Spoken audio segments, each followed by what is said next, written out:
Okay sir. Okay, അപ്പൊ ഇൻഷാല്ല നമുക്ക് തുടങ്ങാം. ഫസ്റ്റ് സിലബസ് ജസ്റ്റ് ഒന്ന് നോക്കാം. നോർമലി 2 മോഡ്യൂളാണ് ഉണ്ടാവുക. First module GK and current affairs ആണ്. അതില് ഫയൽ അയച്ചു തരാം കേട്ടോ, PDF ഫയൽ അയച്ചു തരാം, നോട്ട് അയച്ചു തരാം. ഓക്കെ, അപ്പോ ഇത് ഫസ്റ്റ് നമ്മുടെ solid features of Indian constitution ആണ്. ഇന്ത്യൻ ഭരണഘടനയുടെ പ്രധാനപ്പെട്ട ഫീച്ചേഴ്സ്, അതിന്റെ പ്രിയാമ്പിൾ, അതിനൊരു സിഗ്നിഫിക്കൻസ്, കോൺസ്റ്റിറ്റ്യൂഷനെ ഇന്റർപ്രറ്റ് ചെയ്യുന്നതിൽ അതിന്റെ ഇമ്പോർട്ടൻസ്, പിന്നെ fundamental rights, directive principles of state policy, relation between fundamental rights and directive principles, fundamental duties. ഈ പേരൊക്കെ ഒരു പക്ഷെ നിങ്ങൾ കേട്ടിട്ടുണ്ടാകാം, സ്കൂളിലൊക്കെ നമ്മൾ പഠിച്ചിട്ടുള്ളതാണ്. ഓക്കെ, പിന്നെ എക്സിക്യൂട്ടീവ്, ലെജിസ്ലേറ്റീവ്, ജുഡീഷ്യറി എന്ന് പറയുന്ന ഇന്ത്യൻ കോൺസ്റ്റിറ്റ്യൂഷൻ അല്ലെങ്കിൽ ഇന്ത്യൻ ഗവൺമെന്റിന്റെ തന്നെ, ഇന്ത്യയുടെ തന്നെ ഏറ്റവും പ്രധാനപ്പെട്ട 3 കാര്യങ്ങൾ. അതോടൊപ്പം തന്നെ അത് യൂണിയൻ ലെവൽ മീൻസ് നാഷണൽ ലെവലും സ്റ്റേറ്റ് ലെവലും, അതോടൊപ്പം തന്നെ മറ്റ് കോൺസ്റ്റിറ്റ്യൂഷണൽ അതോറിറ്റീസ്, ഭരണഘടനയുമായി ബന്ധപ്പെട്ട് നിൽക്കുന്ന മറ്റ് സ്ഥാപനങ്ങൾ, അതുപോലെ central state relations, legislative, administrative and financial, എങ്ങനെയാണ് കേന്ദ്രവുമായി ഓരോ സംസ്ഥാനങ്ങളും ബന്ധപ്പെട്ടുകൊണ്ടിരിക്കുന്നത്, ആ ഒരു റിലേഷനും അവിടുത്തെ ഒരു അഡ്മിനിസ്ട്രേഷനും കാര്യങ്ങളാണ്. അതോടൊപ്പം services under the union and the state, യൂണിയനും സ്റ്റേറ്റ്സും തരുന്ന സർവീസസ്, എന്തൊക്കെ സേവനങ്ങളാണ് നൽകുന്നത്, എമർജൻസി പ്രൊവിഷൻ,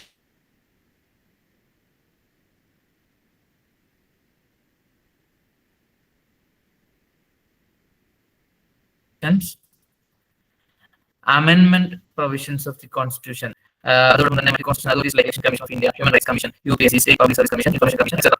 ഇതൊക്കെയാണ് കോൺസ്റ്റിറ്റ്യൂഷന്റെ ഒരു പാർട്ട്. അടുത്ത part social welfare legislations and programmes. Sound പ്രശ്നമുണ്ടോ? സൗണ്ട് ഓക്കെ അല്ലേ? എന്തെങ്കിലും പ്രയാസം ഉണ്ടെങ്കിൽ പറയണം. ഒരാൾക്കാണ് ബുദ്ധിമുട്ടുള്ളതെങ്കിൽ ഒന്ന് ലെഫ്റ്റ് ആയിട്ട് ഒന്നുകൂടി ജോയിൻ ചെയ്യാൻ ശ്രമിക്കുക, നിങ്ങളുടെ റേഞ്ചിന്റെ പ്രശ്നങ്ങളായിരിക്കും. Okay, social welfare legislation and പ്രോഗ്രാംസിൽ റൈറ്റ് ടു ഇൻഫർമേഷൻ ആക്ട്, അതോടൊപ്പം തന്നെ ചില വിമൻ, ചിൽഡ്രൻ, അവർക്ക് വേണ്ടിയിട്ടുള്ള നിയമങ്ങൾ അല്ലെങ്കിൽ സംവിധാനങ്ങൾ, സർവീസസ്, ഫുഡ് സെക്യൂരിറ്റി ആക്ട്, എൻവയോൺമെന്റൽ ആക്ട്, എക്സെട്ര. അങ്ങനെയുള്ള ഒരു ഗവൺമെന്റിലായിട്ടുള്ള ഒരു സർവീസസ് ആണ് ഈ ഒരു വെൽഫെയർ ഓർഗനൈസേഷൻസും പ്രോഗ്രാംസ് ഒക്കെയാണ് ഈ ഒരു പാർട്ടിൽ വരിക. ഓക്കെ, ഇനി രണ്ടാമത് ജനറൽ നോളജ് ആണ്. ടോട്ടലി ഇന്ത്യയെ കുറിച്ച് ഒരു മൊത്തത്തിലൊരു ഐഡിയ, ഇന്ത്യയുടെ ഒരു ജിയോഗ്രഫി, ഒരു സമ്മറി നമ്മൾ നോക്കണം. Means borders and boundaries, energy sector, transportation and communication sector, basic knowledge related to agriculture, basic information about കേരളത്തെ കുറിച്ച് കുറച്ച് ഡീറ്റെയിൽ ആയിട്ട് നമ്മൾ പഠിക്കണം. ഓരോ ജില്ലകൾ, അവിടെയുള്ള പ്രത്യേകതകൾ, പ്രധാനപ്പെട്ട നദികൾ, back waters, various conservation project, wild life and heritage sites, fisheries, sports, tourism. അങ്ങനെ കേരളത്തിന്റെ ഒരു ബേസിക് നോളജ് നമുക്കുണ്ടായിരിക്കണം.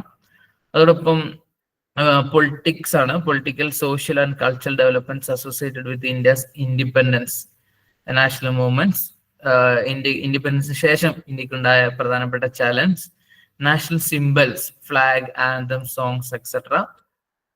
പിന്നെ കറണ്ട് അഫയേഴ്സ് ആണ്. കറണ്ട് അഫയേഴ്സ് എന്നാൽ എന്തുമാകാം, ഒരു പ്രസന്റ് ഇമ്പോർട്ടൻസ് ഉള്ള എല്ലാ കാര്യങ്ങളും, അതായത് culture, art, politics, technology, economics, literature, sports. അങ്ങനെ സാധാരണ നമ്മൾ എക്സാം നടക്കുന്നതിനും ഒരു 6 മാസം മുമ്പ് വരെയുള്ള അല്ലെങ്കിൽ ഒരു 5 മാസം വരെയൊക്കെയുള്ള ഒരു ഇമ്പോർട്ടൻ്റ് ആയിട്ടുള്ള കാര്യങ്ങളാണ് കറണ്ട് അഫയേഴ്സിൽ വരിക. ടോട്ടൽ 20 ക്വസ്റ്റ്യൻ ആണ് നോർമലി ഉണ്ടാവുക. ചിലപ്പോൾ അത് ചേഞ്ച് ചെയ്യാം, 15 ക്വസ്റ്റ്യൻ ഒക്കെ ആക്കാം, അവരുടെ ഇഷ്ടത്തിനനുസരിച്ച് ചെയ്യാം. അങ്ങനെ പലപ്പോഴും സംഭവിച്ചിട്ടുണ്ട്. LP UP അങ്ങനെ സംഭവിച്ചതായി കണ്ടിട്ടില്ല, പക്ഷെ മറ്റ് ഹൈസ്കൂളിലൊക്കെ അങ്ങനെ സംഭവിച്ചിട്ടുണ്ട്. അപ്പോ നമുക്ക് കൂടുതൽ അറബി ഉണ്ടാവട്ടെ എന്ന് വിചാരിക്കുന്നാൽ 20 ക്വസ്റ്റ്യൻ നമുക്ക് പ്രതീക്ഷിക്കാം. അതിൽ കറണ്ട് അഫയേഴ്സ് ഒരു 2 ക്വസ്റ്റ്യൻ ഒക്കെ പരമാവധി ഉണ്ടാവുള്ളൂ. ഓരോന്നും നമ്മളിങ്ങനെ പ്രത്യേകം എടുത്തു നോക്കിയാൽ 1, 2 ഒക്കെ ഉണ്ടാവുള്ളൂ. പക്ഷെ ആ ഒരു ഏരിയ നമ്മൾ കവർ ചെയ്യാതെ പോകാൻ പാടില്ല. കറണ്ട് അഫയേഴ്സ് എന്നുള്ളത് നമുക്ക് എപ്പോഴും നമ്മുടെ ഒരു കൾച്ചറായിട്ട് മാറണം. അത് എപ്പോഴും ഇങ്ങനെ അന്വേഷിച്ചുകൊണ്ടിരിക്കുകയും പഠിച്ചുകൊണ്ടിരിക്കുകയും ചെയ്യേണ്ട ഒന്നാണ്, അങ്ങനെ അപ്ഡേറ്റഡ് ആയിക്കൊണ്ടിരിക്കേണ്ട ഒന്നാണ്. ഓക്കെ, ഇനി സെക്കൻഡ് മോഡ്യൂള് വളരെ വലിയൊരു മോഡ്യൂളാണ്, കുറെ കാര്യങ്ങൾ അതിലുണ്ട്. പ്രധാനമായിട്ടും റിനൈസൻസ് ആൻഡ് ഫ്രീഡം മൂവ്മെന്റ് ആണ്. അതിൽ കേരളമാണ് കൂടുതലായിട്ട് ഫോക്കസ് ചെയ്യുന്നത്. എങ്ങനെയാണ് Keralam towards a new society, ഒരു പുതിയ സമൂഹമായി രൂപാന്തരപ്പെട്ടത് എന്ന് അതിൽ വരുന്നുണ്ട്. Introduction to English education, various missionary organisation and functioning. കേരളത്തിന്റെ വ്യത്യസ്ത ഭാഗങ്ങളിൽ പ്രവർത്തിച്ച നിരവധി മിഷണറി ഓർഗനൈസേഷൻ ഉണ്ട്, അതിനെക്കുറിച്ചൊക്കെ നമ്മൾ പറയും. Founding of education institutions, factories, printing press, ഇതൊക്കെ ആ മിഷണറി പ്രവർത്തനങ്ങളുടെ ഭാഗമായി ഉണ്ടായതാണ്, അതൊക്കെ പറയും. പിന്നീട് സോഷ്യോ റിലീജിയസ് റിഫോം മൂവ്മെന്റ്സ് ആണ്. ഇത് നമ്മൾ പ്രത്യേകമായിട്ട് സാധാരണ കോച്ചിങ്ങിലൊക്കെ പറയാറുണ്ട്. നമ്മൾ ഇതെല്ലാം ഓരോ റിനൈസൻസ് ലീഡേഴ്സുമായി അസോസിയേറ്റഡ് ആയിട്ട് വരുന്നതായതുകൊണ്ട് റിനൈസൻസ് ലീഡേഴ്സിനെ പറയുമ്പോൾ അവരുമായി ബന്ധപ്പെട്ടുകൊണ്ടുള്ള ഇതുപോലെ റിഫോർമേഷൻ മൂവ്മെന്റ്സ് അല്ലെങ്കിൽ സ്ട്രഗിൾസ് ഒക്കെ നമ്മൾ പറഞ്ഞു പോവേ ചെയ്യുള്ളൂ. ഓക്കെ, ഇതിൽ ഒരുപാടുണ്ട്. SNDP യോഗം പോലെ, NSS പോലെ നിങ്ങൾക്ക് പരിചയമുള്ളതാണ്. പിന്നെ സ്ട്രഗിൾസ് ആൻഡ് സോഷ്യൽ റിവാർഡ്സ് ആണ്. സ്ട്രഗിൾസ് നമ്മൾ രണ്ട് ടൈപ്പാണ്. ഒന്ന് ഒരു റിനൈസൻസ് കൺസെപ്റ്റിൽ ഉണ്ടായതും മറ്റൊന്നൊരു പൊളിറ്റിക്കൽ ആയിട്ടുള്ള ഒരു കൺസെപ്റ്റിൽ ഉണ്ടായത്. ഇപ്പൊ മലബാർ റൈറ്റ്സ് ഒക്കെ ഒരു പൊളിറ്റിക്കൽ ലെവലാണ് നമ്മൾ കാണുന്നത്. എന്നാൽ ചാന്നാർ അജിറ്റേഷൻ, മേൽമുണ്ട് സമരം, അതൊക്കെ ഒരു റിലീജിയസ് അല്ലെങ്കിൽ എന്താ പറയുക റിനൈസൻസിന്റെ ഒരു പ്യുവർ കൺസെപ്റ്റിലാണ് നോക്കുക. അതെല്ലാം നമ്മൾ നോക്കും. ഓക്കെ, പിന്നെ role of press in renaissance. Press in renaissance പത്രപ്രവർത്തനം എങ്ങനെയാണ് നവോത്ഥാനത്തിന് സഹായിച്ചത്, പ്രധാനപ്പെട്ട പത്രങ്ങൾ, ഇതും നമ്മള് റിനൈസൻസ് ലീഡേഴ്സുമായി ബന്ധപ്പെട്ടായിരിക്കും നോക്കുക. അതോടൊപ്പം തന്നെ ഇത് നല്ലൊരു ശ്രദ്ധിക്കേണ്ട ഒരു പാർട്ടാണ്. അവേക്കനിങ് ത്രൂ ലിറ്ററേച്ചർ ആണ്. നോവൽ, ഡ്രാമ, പോയട്രി, പുരോഗമന സാഹിത്യ പ്രസ്ഥാനം, നാടക പ്രസ്ഥാനം, ലൈബ്രറി മൂവ്മെന്റ്, ഇതൊക്കെ എങ്ങനെയാണ് റിനൈസൻസിന് സഹായിച്ചത് എന്നുള്ളതാണ്. പിന്നെ ഈ പറയുന്ന ലിറ്ററേച്ചറിന് ഭയങ്കരമായ ഒരു ഷിഫ്റ്റ് റിനൈസൻസ് കാലഘട്ടത്തിൽ വരുന്നുണ്ട്. അപ്പൊ അത് നമ്മള് പ്രധാനപ്പെട്ട ലിറ്റററി പേഴ്സൺസ് അവരുടെ കൂടെയാണ് നമ്മളിത് പഠിക്കുക. റിനൈസൻസ് ലീഡേഴ്സ് ഉണ്ട്, അവരുടെ പേര് ഞാൻ വായിക്കുന്നില്ല, ഒരുപാട് ആളുകളുണ്ട്. ഇതൊരു എന്താ പറയാ ഒരു ലിമിറ്റ് അല്ല, ഒരുപാട് ഇതിന് എക്സെട്ര എന്നിട്ടിട്ടാണ് പലതും കൊടുത്തിട്ടുള്ളത്. നമ്മൾ പരമാവധി ആളുകൾ നോക്കും. ഈ ലീഡേഴ്സ് റിനൈസൻസിൽ തന്നെ പലരും ലിറ്റററി പേഴ്സൺസ് ഉണ്ട്, അവരെ ആ രീതിയിൽ തന്നെ നമ്മൾ പഠിക്കും. പിന്നെ വിമൻ ആൻഡ് സോഷ്യൽ ചേഞ്ച് ആണ്. ഈ ഒരു റിനൈസൻസിന് സഹായകമായിട്ടുള്ള പ്രധാനപ്പെട്ട സ്ത്രീകൾ കുറച്ച് ആളുകളെ ഉള്ളൂ. അതിന്റെ സാഹചര്യം നമുക്കറിയാം. അവരിങ്ങനെ അവരുടെ പ്രയത്ന ഫലമാണ് കൂടുതൽ ആളുകൾ പിന്നീട് വന്നിട്ടുള്ളത്. അവരെ കുറിച്ച് നമ്മൾ പറയും. പിന്നെ ലിറ്റററി ഫിഗേഴ്സ് ആണ്. ഞാൻ നേരത്തെ പറഞ്ഞു, ഇപ്പൊ നോവൽ അല്ലെങ്കിൽ ഡ്രാമ അതൊക്കെ നമ്മൾ പഠിക്കുമ്പോൾ നമ്മൾ നോർമലി നോവല് പ്രധാനപ്പെട്ട ആളുകൾ ആരാണ്, അപ്പൊ ആ ലിറ്റററി ഫിഗേഴ്സ് ഓൾറെഡി നോവലിലേക്ക് വരും, പോയട്രിയിലേക്ക്, ഡ്രാമയിലേക്ക് അവർ വരും. അങ്ങനെയാണ് നമ്മൾ പഠിക്കുക. പ്രത്യേകിച്ച് ഒരു ഇത് പ്രത്യേകമായിട്ടല്ല നമ്മൾ നോക്കുക. ഓക്കെ, ഇനി ഒരു ലാസ്റ്റ് ഇന്ത്യൻ റിനൈസൻസ് ആണ്. ടോട്ടല് കേരളത്തിലെ പോലെ തന്നെ ഇന്ത്യയിലും കേരളത്തിനെക്കാട്ടിലും മുന്നേ ഇന്ത്യയിൽ വന്നിട്ടുണ്ട്. പ്രത്യേകിച്ച് ബംഗാൾ റിനൈസൻസ് ആണ് ഒരു ഇന്ത്യൻ റിനൈസൻസ് നമ്മൾ പലപ്പോഴും പറയാറ്. അതിന് അല്ലാതെ മറ്റു പല പ്രദേശങ്ങളിലും ചെറിയ രീതിയിലൊക്കെ ഉണ്ടായിട്ടുണ്ട്. അപ്പോൾ ടോട്ടല് ഇതാണ് നമ്മുടെ സിലബസ്. ഓക്കെ, ഇതിൽ രാജാറാം മോഹൻ റോയ് അടക്കമുള്ള ആളുകളാണ് വരിക. ഇന്ന് ഞാൻ ഉദ്ദേശിക്കുന്നത് ഈ ലാസ്റ്റ് പാർട്ടാണ്, renaissance and freedom movement in India, അല്ലെങ്കിൽ ഒരു നാഷണൽ ലെവലിൽ ഉണ്ടായിട്ടുള്ള ഒരു നമ്മൾ അപ്രൈസിങ്, റിവൈവൽ, റിനൈസൻസ്, അങ്ങനെ പല പല പേരുകൾ പറയും. ഞാൻ ഇംഗ്ലീഷിലാണ് നോട്ട്സ് ഒക്കെ ഉണ്ടാക്കിയിട്ടുള്ളത്. എന്തുകൊണ്ടാണെന്ന് വെച്ചാൽ ക്വസ്റ്റ്യൻ ഇംഗ്ലീഷിലായിരിക്കും ഉണ്ടാവുക. അപ്പൊ നമുക്ക് മലയാളത്തിൽ ഞാൻ പറയും. അപ്പൊ ക്വസ്റ്റ്യൻ ഒരു മനസ്സിലാകാത്തൊരു പ്രശ്നം ഉണ്ടാകാതിരിക്കാൻ വേണ്ടിയിട്ടാണ് നോട്ട്സും എല്ലാം ഇംഗ്ലീഷിലുള്ളത്. അത് ഞാൻ എക്സ്പ്ലെയിൻ ചെയ്തു തരും. ഓക്കെ, അപ്പോ നമ്മള് ഒരു സെക്കൻഡ് മോഡ്യൂളിലുള്ള ഒരു renaissance in India and socio religious reform movements ആണ് നോക്കുക.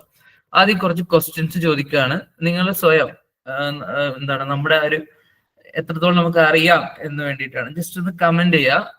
ആരും എന്ത് ചെയ്യണ്ട, വോയിസ് വേണ്ട, ജസ്റ്റ് കമന്റ് ചെയ്യുക.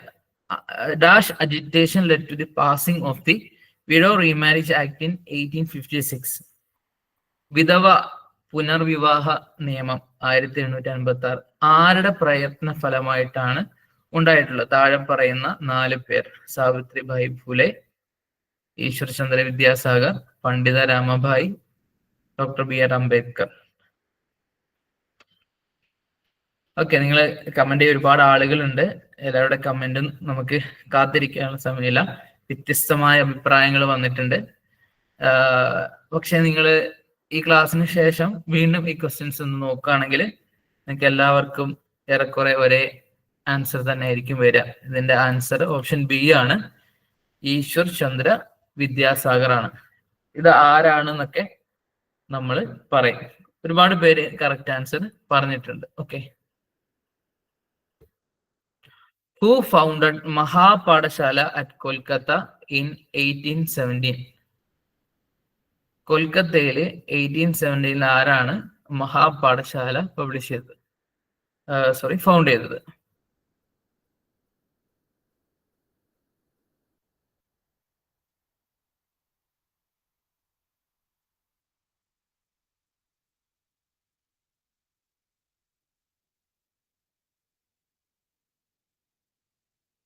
ഓക്കെ, നിങ്ങളുടെ കമന്റ്സ് ഒക്കെ കുറച്ച് ലേറ്റ് ആയിട്ടാണ് വരിക തോന്നുന്നു. ഓക്കെ, നമുക്ക് സ്കിപ്പ് ചെയ്ത് പോവാം. രാജാറാം മോഹൻ റോയ് ആണ്. കൽക്കട്ട കോളേജ് എന്നറിയപ്പെടുന്ന സ്ഥാപനമാണ് ആദ്യം മഹാപാഠശാലയായിട്ട് തുടങ്ങിയത്. അതിനെക്കുറിച്ച് നമ്മൾ പറയാം.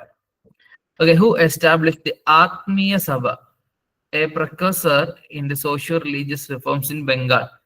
ബംഗാളിലെ ഒരു സോഷ്യോ റിലീജിയസ് റിഫോർമേഷന് ആദ്യ കാലഘട്ടത്തിൽ സഹായകമായിട്ടുള്ള, അല്ലെങ്കിൽ അതിൻ്റെയൊക്കെ ഒരു എന്താ പറയാ, ഏറ്റവും ഫസ്റ്റ് ഫോം എന്ന് പറയാനുള്ള ഒരു മൂവ്മെന്റ് ആണ് ആത്മീയ സഭ. ആരാണത് രൂപീകരിച്ചത്?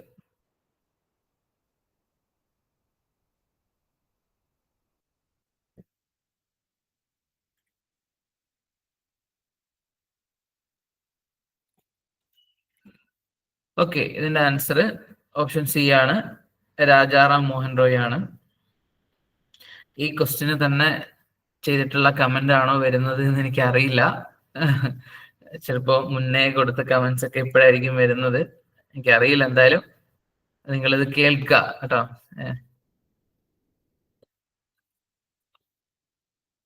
Okay, the Hindu widows remarriage act 1856, also known as act 1856, enacted on 26 July 1856, was passed by law. ഈ ഒരു വിധവ പുനർവിവാഹ നിയമം അത് പാസ്സാക്കിയത് ഏത് പ്രഭുവാണ്? അതൊരു ഇന്ത്യയുടെ ഫസ്റ്റ് വൈസ്രോയി ആയിരുന്നു. ആരാണ്?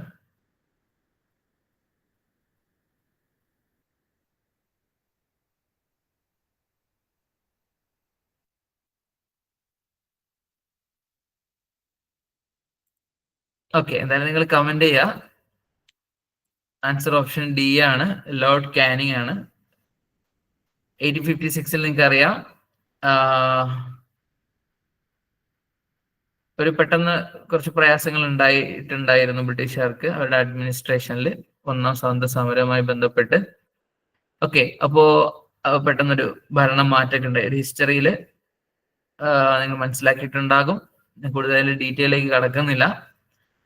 അങ്ങനെ ഭരണം നേരിട്ട് ബ്രിട്ടീഷ് സർക്കാർ ഏറ്റെടുക്കുന്നത്. ആദ്യം ഈസ്റ്റ് ഇന്ത്യ കമ്പനി ആയിരുന്നു, പിന്നീട് ബ്രിട്ടീഷ് സർക്കാരിലേക്ക് പോവുകയും അങ്ങനെ ഫസ്റ്റ് വൈസ്രോയ് ആയിട്ട് ലോർഡ് കാനിങ് വരികയും ചെയ്യുന്നു. അദ്ദേഹമാണ് ഈ ഒരു വിഡോ റീമാരേജ് ആക്ട് പാസ്സാക്കിയിട്ടുള്ളത്. Okay, who called Rajaram Mohan Roy the father of Indian renaissance and the prophet of Indian nationalism? ആരാണ് രാജാറാം മോഹൻ റോയിയെ ഫാദർ ഓഫ് ഇന്ത്യൻ റിനൈസൻസ് എന്നും പ്രൊഫറ്റ് ഓഫ് ഇന്ത്യൻ നാഷണലിസം എന്നും പറഞ്ഞത്, എന്ന് വിളിച്ചത് ആരാണ്?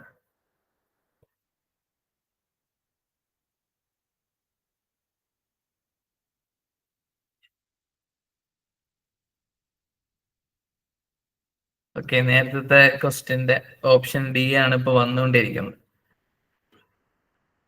ഓക്കെ, ഇത് ഉടനെ അവസാനിക്കും എന്ന് വിചാരിക്കുകയാണ്. രവീന്ദ്രനാഥ് ടാഗോർ ആണ് ആൻസർ. ഇപ്പൊ കുറച്ച് ബി ഇത് കഴിയുമ്പോൾ വരും,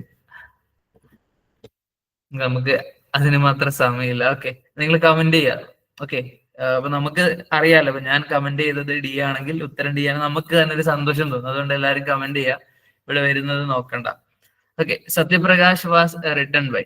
ആരാണ് സത്യപ്രകാശ് എന്ന ബുക്ക് എഴുതിയിട്ടുള്ളത്?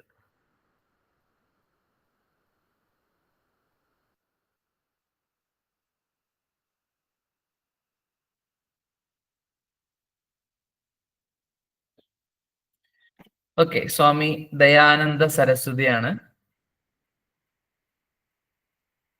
സത്യപ്രകാശ് എഴുതിയിട്ടുള്ളത്. Okay, he was a brilliant scholar and had a profound knowledge of Sanskrit, which earned him the title Vidyasagar. Vidyasagar എന്ന ഒരു സംസ്കൃത പാണ്ഡിത്യം കാരണം അദ്ദേഹത്തിനെ ആളുകൾ വിളിച്ച അല്ലെങ്കിൽ ഏൺ ചെയ്തെടുത്ത ടൈറ്റിലാണ് വിദ്യാസാഗർ. ആരാണ് ആ ഒരു വിദ്യാസാഗർ? നമ്മൾ നേരത്തെ പറഞ്ഞ ഒരാളാണ്. അയാളുടെ പേരിനൊപ്പം വിദ്യാസാഗറിന് ചേർത്ത് നമ്മൾ നേരത്തെ ഡിസ്കസ് ചെയ്തിരുന്നത് കൊണ്ട് നിങ്ങൾക്ക് എളുപ്പമായിരിക്കും. ഈശ്വർ ചന്ദ്ര വിദ്യാസാഗർ ആണ്. Okay, Kolkata Hindu college was established. എന്നാണ് കൊൽക്കത്ത ഹിന്ദു കോളേജ് സ്ഥാപിച്ചത്?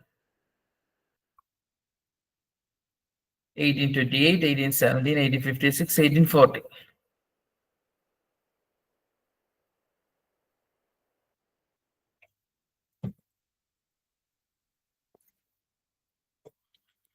ഓക്കെ, ആൻസർ 1817 ആണ്.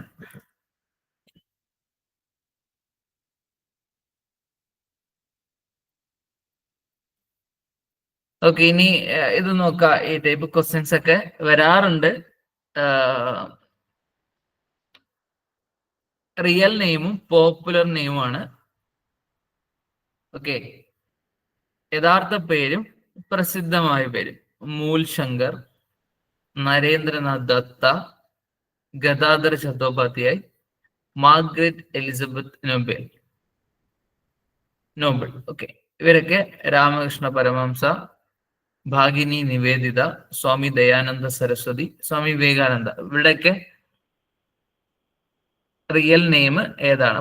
അങ്ങനെ ഒന്ന് മാച്ച് ചെയ്തിട്ട് ഏത് ഓപ്ഷൻ ആണ് കറക്റ്റ് എന്ന്.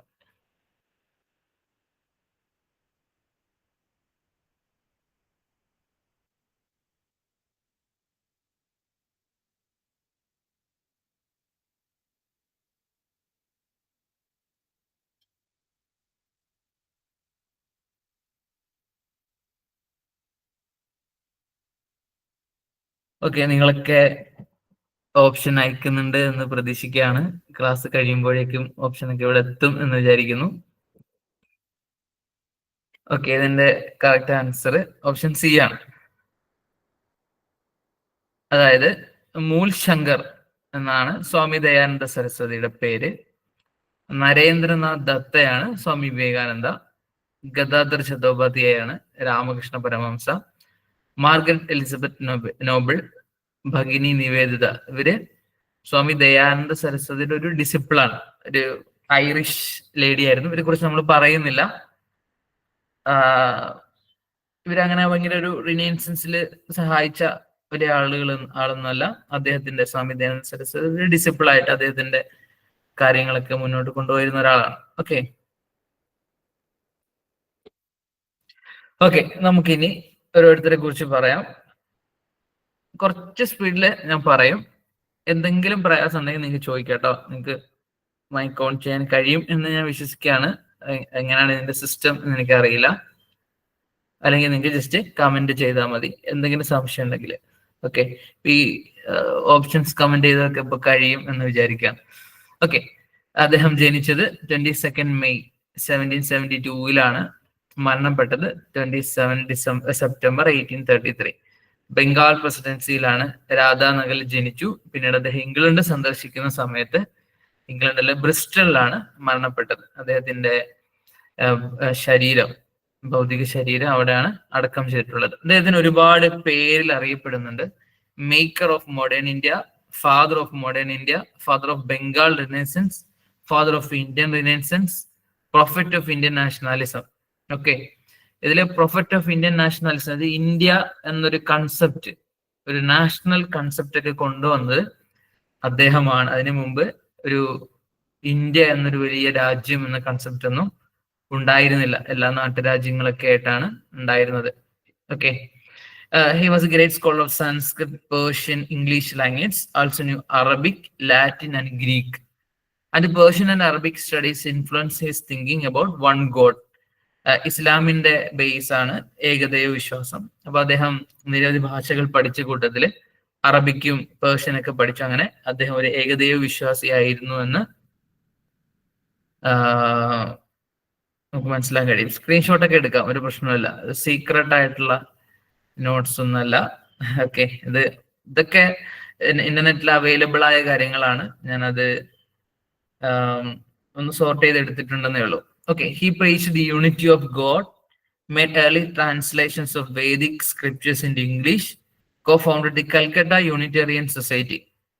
ഓക്കെ, ഈ പേരൊന്ന് ഓർത്ത് വെക്കുക, കൽക്കട്ട യൂണിറ്റേറിയൻ സൊസൈറ്റി. ഇതൊക്കെ ഒരു റിനൈസൻസിന്റെ കാലത്തെ ആദ്യകാലത്തെ പ്രധാനപ്പെട്ട ഒരു സംഘങ്ങളാണ്, അല്ലെങ്കിൽ ഒരു കൂട്ടായ്മകളാണ് കൽക്കട്ട യൂണിറ്റേറിയൻ സൊസൈറ്റി. അതിന്റെ പിന്നിലൊക്കെ ഒരുപാട് കാര്യങ്ങളുണ്ട്, നിങ്ങൾ ഗൂഗിൾ ചെയ്താൽ കിട്ടുന്ന കാര്യങ്ങളാണ് മനസ്സിലാക്കാം. Okay, between 1796 and 1797, William Carey, Tantric Sayhadana Vidyavagish, and Roy created a religious work known as the Maha Nirvana Tantra, the Book of Great Liberation, and positions it as a religious text to the one true God. But ഇദ്ദേഹം മാത്രമല്ല, കുറച്ച് ആളുകൾ ചേർന്നിട്ട് ഉണ്ടാക്കിയ ഒരു compile ചെയ്തൊരു ബുക്കാണ്. 1796-97 18ാം നൂറ്റാണ്ടിന്റെ അവസാന കാലത്താണ്. അതിന്റെ പേര് മഹാനിർവാണ തന്ത്ര. ഓക്കെ, ഇതൊരു religious text to the one true god, ഒരു ഏകദൈവത്തിനുള്ള ഒരു മതഗ്രന്ഥമായിട്ടാണ് അതിനെ അവർ പരിചയപ്പെടുത്തുന്നത്. In 1804, Rajaram Mohan Roy wrote Tuhfatul മുവഹിദീൻ. പലപ്പോഴും ക്വസ്റ്റ്യൻ ചോദിച്ചിട്ടുള്ള ഒന്നാണ്.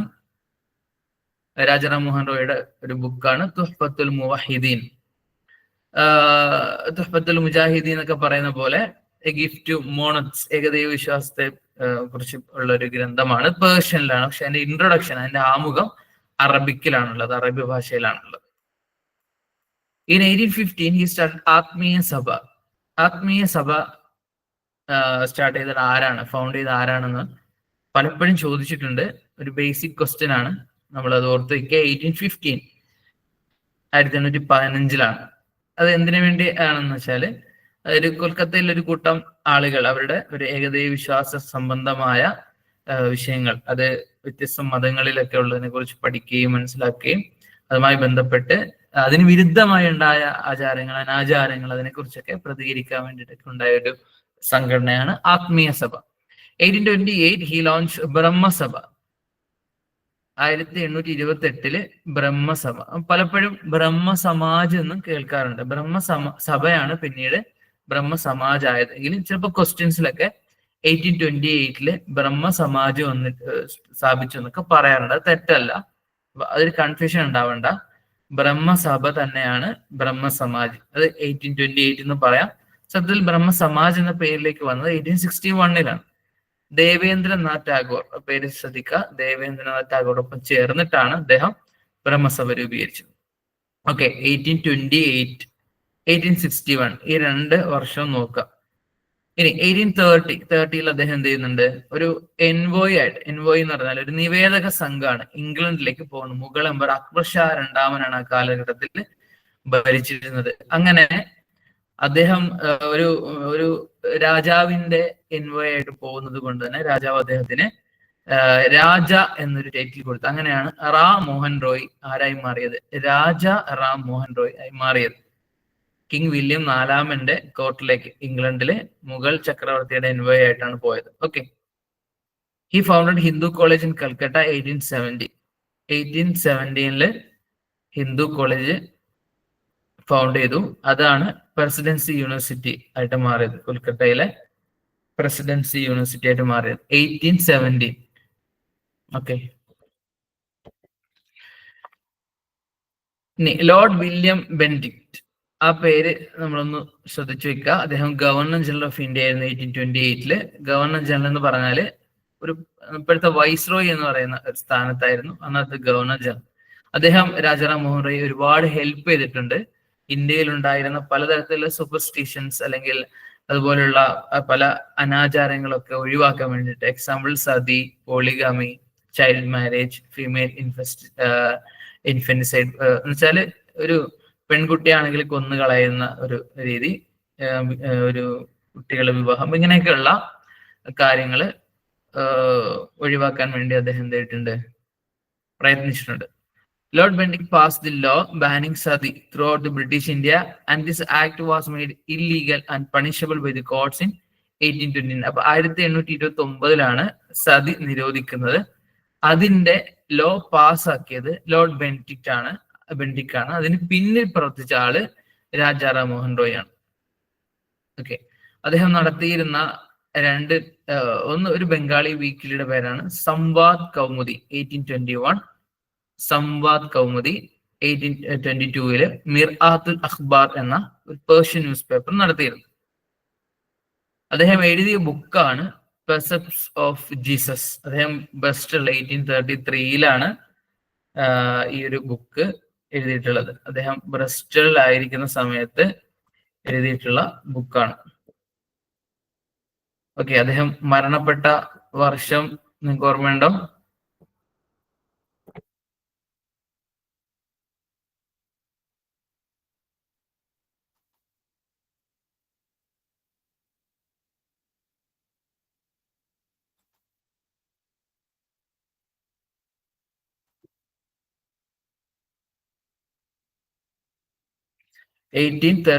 തന്നെയാണ് മരണപ്പെടുന്നത്. ഓക്കെ, അതേ വർഷമാണ് അദ്ദേഹം ഇത് എഴുതിയിട്ടുള്ളത്. Okay, fine. അടുത്ത ആള് ഈശ്വർ ചന്ദ്ര വിദ്യാസാഗർ. ഇതിന്റെ പേര് ഈശ്വർ ചന്ദ്ര എന്നായിരുന്നു, വിദ്യാസാഗറിന് പിന്നീട് കിട്ടിയ പേരാണ്. ജനിച്ചത് 1820, മരണപ്പെട്ടത് 1891. 1891 മരണപ്പെടുന്നത്. Great scholar and reformer. Vidyasagar's ideas were happy blend of Indian and western thought. അപ്പൊ അദ്ദേഹത്തിന്റെ കൺസെപ്റ്റ് ഒക്കെയും ഇന്ത്യൻ അതുപോലെ തന്നെ വെസ്റ്റേൺ രണ്ടും കൂടി ഒരു ബ്ലെൻഡ് ചെയ്തിട്ട്, എന്ന് വെച്ചാൽ രണ്ടും കൂടി ചേർത്തിട്ടുള്ള, രണ്ടും കൂടി ഒരുമിച്ച് പോകുന്ന തരത്തിലുള്ള ഒരു കൺസെപ്റ്റ് ആയിരുന്നു അദ്ദേഹത്തിന്റെ, പ്രത്യേകിച്ചും വിദ്യാഭ്യാസ കാര്യങ്ങളിൽ. ഇദ്ദേഹത്തെ ഫാദർ ഓഫ് ബംഗാളി പ്രോസ്, ബംഗാളി ഗദ്യ സാഹിത്യത്തിന്റെ പിതാവ് എന്ന് ഇദ്ദേഹത്തെ വിളിക്കപ്പെടുന്നു. ബംഗാളി ഭാഷയാണ് കേട്ടോ. അദ്ദേഹം സംസ്കൃതത്തിലേക്ക് പണ്ഡിതനായിരുന്നെങ്കിലും ബംഗാളിയിലെ ഭാഷയിലെ ഗദ്യ സാഹിത്യത്തിന്റെ പിതാവ് എന്ന് ഇദ്ദേഹത്തെ വിളിക്കുന്നു. Okay, 1850 he became the principal of Sanskrit College and admitted students from other than the Brahmin and Vaidya caste. അപ്പൊ അവിടുത്തെ പ്രധാനപ്പെട്ട ഇതില് LPSA UPSA ഇന്നർ റിനൈസൻസ് ഉണ്ട്. ഒരുപാട് ചോദ്യങ്ങൾ പലപ്പോഴും വന്നിട്ടുണ്ട്. ഓക്കെ, അദ്ദേഹം അന്നത്തെ പ്രധാനപ്പെട്ട 2 കാസ്റ്റുകളായിരുന്നു ബ്രാഹ്മിൺ ആൻഡ് വൈദ്യ കാസ്റ്റ്. ഈ കാസ്റ്റിലെ കുട്ടികളെ മാത്രമേ എഡ്യൂക്കേഷൻ കിട്ടിയിരുന്നുള്ളൂ. അപ്പൊ ഇദ്ദേഹം ഒരു സെൻസസ് കോളേജിന്റെ പ്രിൻസിപ്പൾ ആയ ശേഷം അവിടേക്ക് മറ്റ് ജാതിയിലുള്ള കുട്ടികളെയും അഡ്മിറ്റ് ചെയ്യാൻ തുടങ്ങി. Vidyasagar started a movement in support of widow remarriage, which resulted in legislation of widow remarriage. അപ്പം വിധവ വിവാഹവുമായി ബന്ധപ്പെട്ട് അദ്ദേഹം തുടങ്ങിയ ചില മുന്നേറ്റങ്ങൾ അത് പിന്നീട് അതൊരു നിയമമായി, അത് അനുവദിക്കപ്പെടുന്ന ഒരു നിയമമായിട്ട് മാറുകയാണ്. നമുക്കറിയാം, വിധവയ്ക്ക് പുനർവിവാഹം ചെയ്യാൻ അനുവാദം ഉണ്ടായിരുന്നില്ല. അവർ ഭർത്താവിന്റെ ചിതയിൽ തന്നെ ചാടി മരിക്കണമെന്നായിരുന്നു അന്നത്തെ കൺസെപ്റ്റ്. തന്നെ നമ്മൾ സതി എന്ന് പറയാം. അത് ഒന്ന് മാറി ആ ഒരു സ്ത്രീയെ വിവാഹം കഴിപ്പിക്കാൻ വരെ സാധിക്കുന്ന, അതിന് നിയമപരിരക്ഷ ലഭിക്കുന്ന തരത്തിലേക്ക് പ്രവർത്തിച്ച ഒരാളാണ് Ishwar Chandra Vidyasagar. The first lawful Hindu widow remarriage was celebrated in Calcutta in 1856 under the inspiration and supervision of Vidyasagar. അങ്ങനെ ആദ്യമായിട്ട് ഒരു വിധവ പുനർവിവാഹം നടക്കുകയാണ് കൽക്കട്ടയിൽ വെച്ച്. അത് വലിയ രീതിയിൽ ആഘോഷിക്കപ്പെട്ടു. 1856 തന്നെ ആ ഒരു നിയമം പാസ്സായി. അത് പാസ്സാക്കിയത് ലോർഡ് കാനിങ് ആണ്. ലോർഡ് കാനിങ് നേരത്തെ പറഞ്ഞു. ഓക്കെ, അടുത്ത ഒരു പ്രധാനപ്പെട്ട ഒരു റിനൈസൻസ് ലീഡർ ആണ് സ്വാമി ദയാനന്ദ സരസ്വതി. 1824 ജനിച്ചു, 1883 മരണപ്പെട്ടു. He's called as the grandfather of India. അദ്ദേഹത്തെ വിളിക്കുന്നത് grandfather of India, Martin Luther King of Hinduism and Mool Shankar. അത് അദ്ദേഹത്തിന്റെ യഥാർത്ഥ പേരാണ്, റിയൽ നെയിമാണ് മൂൽ ശങ്കർ. നേരത്തെ ഒരു ക്വസ്റ്റ്യൻ നമ്മൾ പറഞ്ഞിരുന്നു. അപ്പോൾ grandfather of India, Martin Luther King of Hinduism. Martin Luther കിങ്ങിന് നമുക്കറിയാം ക്രിസ്ത്യാനിറ്റിയിൽ വലിയ ലിബറേഷൻ കൊണ്ടുവന്ന, അതിന് വേണ്ടി ശബ്ദിച്ച ഒരാളായിരുന്നു മാർട്ടിൻ ലൂതർ കിങ്. അദ്ദേഹത്തെ ആണ് ഹിന്ദുസിൽ അദ്ദേഹത്തോട് കമ്പയർ ചെയ്യാണ്. He established Arya Samaj. അപ്പൊ നമ്മൾ ബ്രഹ്മ സമാജിനെ കുറിച്ച് പറഞ്ഞു. ഇവിടെ ആര്യ സമാജ്, ബ്രഹ്മസമാജ് രാജാറാം മോഹൻ റോയ് ആണെങ്കിൽ ആര്യ സമാജ് സ്വാമി ദയാനന്ദ സരസ്വതിയാണ്. 7th April 1875. ഇദ്ദേഹത്തിന്റെ ഒരു മോട്ടോ എന്നുള്ളത് ഗോ ബാക്ക് ടു വേദാസ്, വേദങ്ങളിലേക്ക് മടങ്ങുക എന്നുള്ളതാണ്. അപ്പോൾ യഥാർത്ഥ വേദങ്ങളിലേക്ക് മടങ്ങി കഴിഞ്ഞാൽ ശുദ്ധമായ ഒരു മതത്തെ അനുസരിക്കാൻ കഴിയും, അല്ലെങ്കിൽ അതനുസരിച്ച് ജീവിക്കാൻ കഴിയും എന്നുള്ള ഒരു കൺസെപ്റ്റാണ് അദ്ദേഹം അങ്ങനെ പറഞ്ഞത്. He was the first to give the call for Swaraj. Swaraj എന്നുള്ള ഒരു പദം, സ്വരാജ് എന്ന് പറഞ്ഞാൽ സ്വന്തം രാജ്യം, എന്റെ രാജ്യം, ഇന്ത്യ, ഇന്ത്യക്കാർക്ക്, ഇതാണ് സ്വരാജ് കൺസെപ്റ്റ്. അപ്പൊ അത് മുന്നോട്ട് കൊണ്ടുവന്നത് അദ്ദേഹമാണ്. 1876 അദ്ദേഹം മുന്നോട്ട് വെക്കുന്നത്. അദ്ദേഹത്തിന്റെ പ്രധാനപ്പെട്ട ബുക്കാണ് Satyarth Prakash. Satyarth Prakash which contains philosophical and religious ideas. അദ്ദേഹത്തിന്റെ തത്വചിന്താപരമായ മതപരമായ കൺസെപ്റ്റുകൾ, ഐഡിയാസ് ഒക്കെ ഉള്ള ബുക്കാണ് സത്യാർത്ഥ പ്രകാശ്. ഇതല്ലാതെ അദ്ദേഹത്തിന് വേറെ 2 ബുക്കുകളുണ്ട്, വേദ ഭാസി ഭൂമിക, വേദഭാസ്യ. ഇത് അദ്ദേഹത്തിന്റെ ബുക്കുകളായിട്ട് പറയപ്പെടുന്നത്. He founded Aryaprakash news paper. അപ്പം ആര്യ സമാജം, സത്യാർത്ഥ പ്രകാശ്, ആര്യപ്രകാശ്, ഇപ്പൊ ഇതൊക്കെ കണക്റ്റഡ് ആണ്. അപ്പൊ നമുക്ക് മനസ്സിലാക്കി വെക്കാൻ എളുപ്പമാണ്. ഹി സ്റ്റാർട്ടഡ് ദി ശുദ്ധി മൂവ്മെന്റ്, ശുദ്ധി പ്രസ്ഥാനം അദ്ദേഹം തുടങ്ങിയത്. അത് ആര്യ സമാജത്തിന്റെ കീഴിൽ ഇന്ത്യ മുഴുവനും അതിശക്തമായ രീതിയിൽ വ്യാപിക്കുകയും ഈ ഹിന്ദു മതത്തിൽ നിന്നും മറ്റു മതങ്ങളിലേക്ക് പോയ ആളുകളെ തിരിച്ച് ഹിന്ദു മതത്തിലേക്ക് വീണ്ടും റീകൺവേർട്ട് ചെയ്യാൻ വേണ്ടിയിട്ട് നേതൃത്വം നൽകുന്ന സംഘടനയാണ് ആര്യ സമാജം. ഇന്നും ഇന്ത്യയിലെ വ്യത്യസ്ത ഭാഗങ്ങളിൽ പ്രവർത്തിക്കുന്നുണ്ട്, നല്ല രീതിയിൽ തന്നെ എസ്റ്റാബ്ലിഷ്ഡ് ആയിട്ട് തന്നെ. അപ്പൊ അതിന്റെ ഒരു തുടക്കമിട്ടത് സ്വാമി ദയാനന്ദ സരസ്വതിയാണ്. Dayananda Anglo Vedic college Lahore 1886 അദ്ദേഹം തുടങ്ങിയ ഒരു സ്ഥാപനമാണ് ദയാനന്ദ ആംഗ്ലോ വേദിക് കോളേജ്. അതിന്ന് ഏകദേശം 900 സ്കൂളുകളും 75 കോളേജുകളും ഒരു യൂണിവേഴ്സിറ്റിക്കുള്ള വലിയൊരു പ്രസ്ഥാനമായിട്ട് പാകിസ്ഥാനിലാണ് അത് പ്രവർത്തിച്ചുകൊണ്ടിരിക്കുന്നത്. ഓക്കെ, ഞാൻ അടുത്തൊരു സെഷനാണ്, കുറച്ച് ക്വസ്റ്റ്യൻസ് ചോദിക്കാം. നിങ്ങൾ ക്ലാസ് കേട്ടൊരു പക്ഷെ ബോറായിട്ടുണ്ടാകാം. ഓക്കെ, മാഷാഅല്ലാ, ആൻസറുകൾ വന്നുകൊണ്ടിരിക്കുകയാണ്. സത്യ ശോധക് സമാജ് ആരാണ് ഫൗണ്ട് ചെയ്തത്?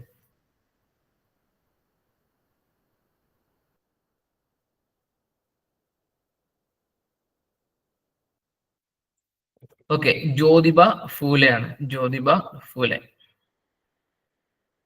കറക്റ്റ് ആണ്, എല്ലാവരും കറക്റ്റ് ആൻസർ പറഞ്ഞു.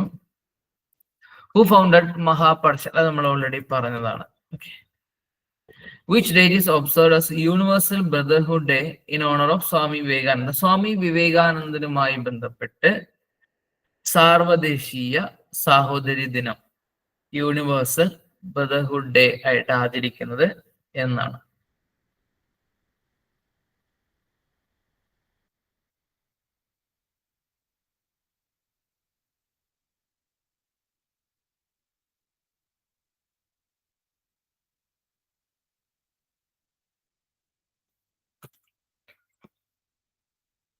ഓക്കെ, ഓപ്ഷൻ എ ആണ് 12th ജനുവരി.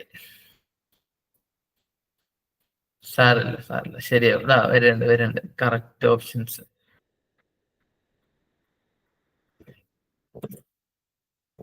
അത് ഞാൻ പറഞ്ഞ ശേഷം അയച്ച ഓപ്ഷൻ എന്ന് തോന്നുന്നു, ഇനി ആരും അയക്കേണ്ടതില്ല.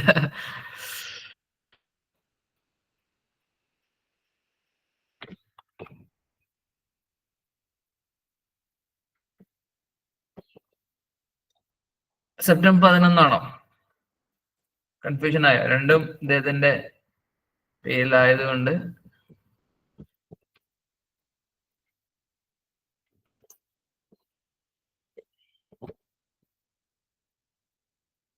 ഓക്കെ, അത് ശരിയാണ്, സെപ്റ്റംബർ 11 കേട്ടോ. ഓക്കെ, യൂത്ത് ഡേ ആണ് ജനുവരി 12. ഓക്കെ, അത് ഞാൻ ചേഞ്ച് ചെയ്യാം.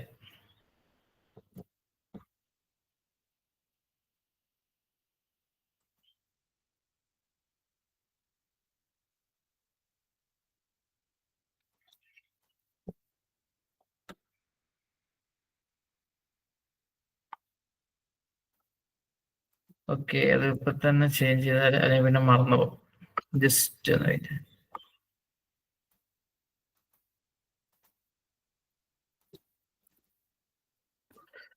Okay, fine. Okay, thank you. Next നോക്കാം. Who call Swami Vivekananda the spiritual father of Indian nationalism?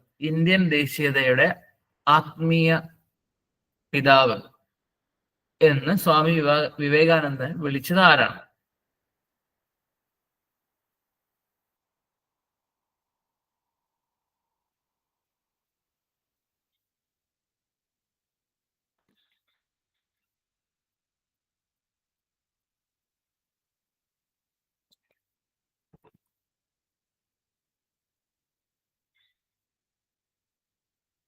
Okay, എന്റെ answer Subhash Chandrabose.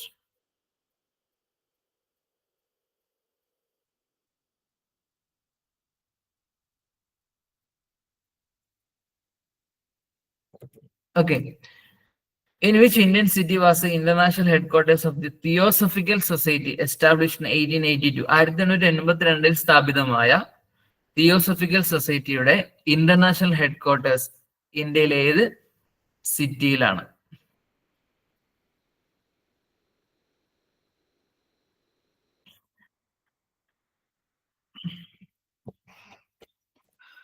Okay, option C ആണ് ആൻസർ. മദ്രാസിന്റെ പുതിയ പേരെന്താണ്? ചിലപ്പോ അങ്ങനെ ആയിരിക്കാം ക്വസ്റ്റ്യനിൽ വരിക. അപ്പോ മദ്രാസ് ആണ് പഠിച്ചത്, അതേ എഴുതുള്ളൂ എന്നാരും പറയണം. എന്താണ് മദ്രാസിന്റെ പുതിയ പേര്?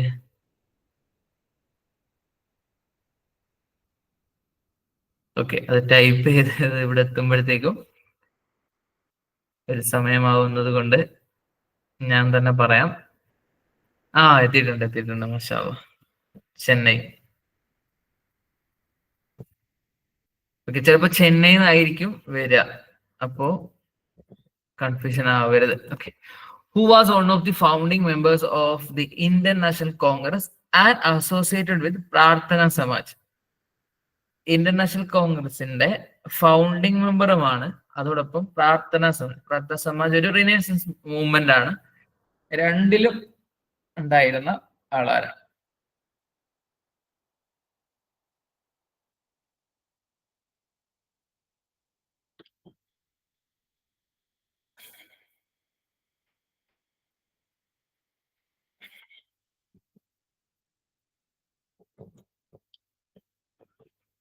ഓക്കെ, ഓപ്ഷൻ ബി ആണ് മഹാദേവ് ഗോവിന്ദ് രണ്ടെ. അദ്ദേഹത്തെ കുറിച്ച് നമ്മൾ പറയാം. ഓക്കെ.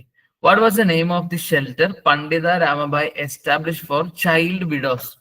കുട്ടികളായ വിധവകൾക്ക് വേണ്ടി പണ്ഡിത രാമഭായ് സ്ഥാപിച്ച സങ്കേതത്തിന്റെ പേരെന്താണ്?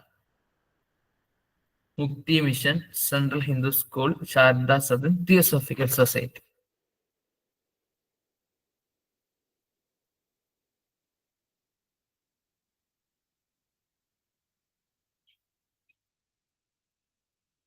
ഓക്കെ, ആൻസർ ശാരദാ സദനം.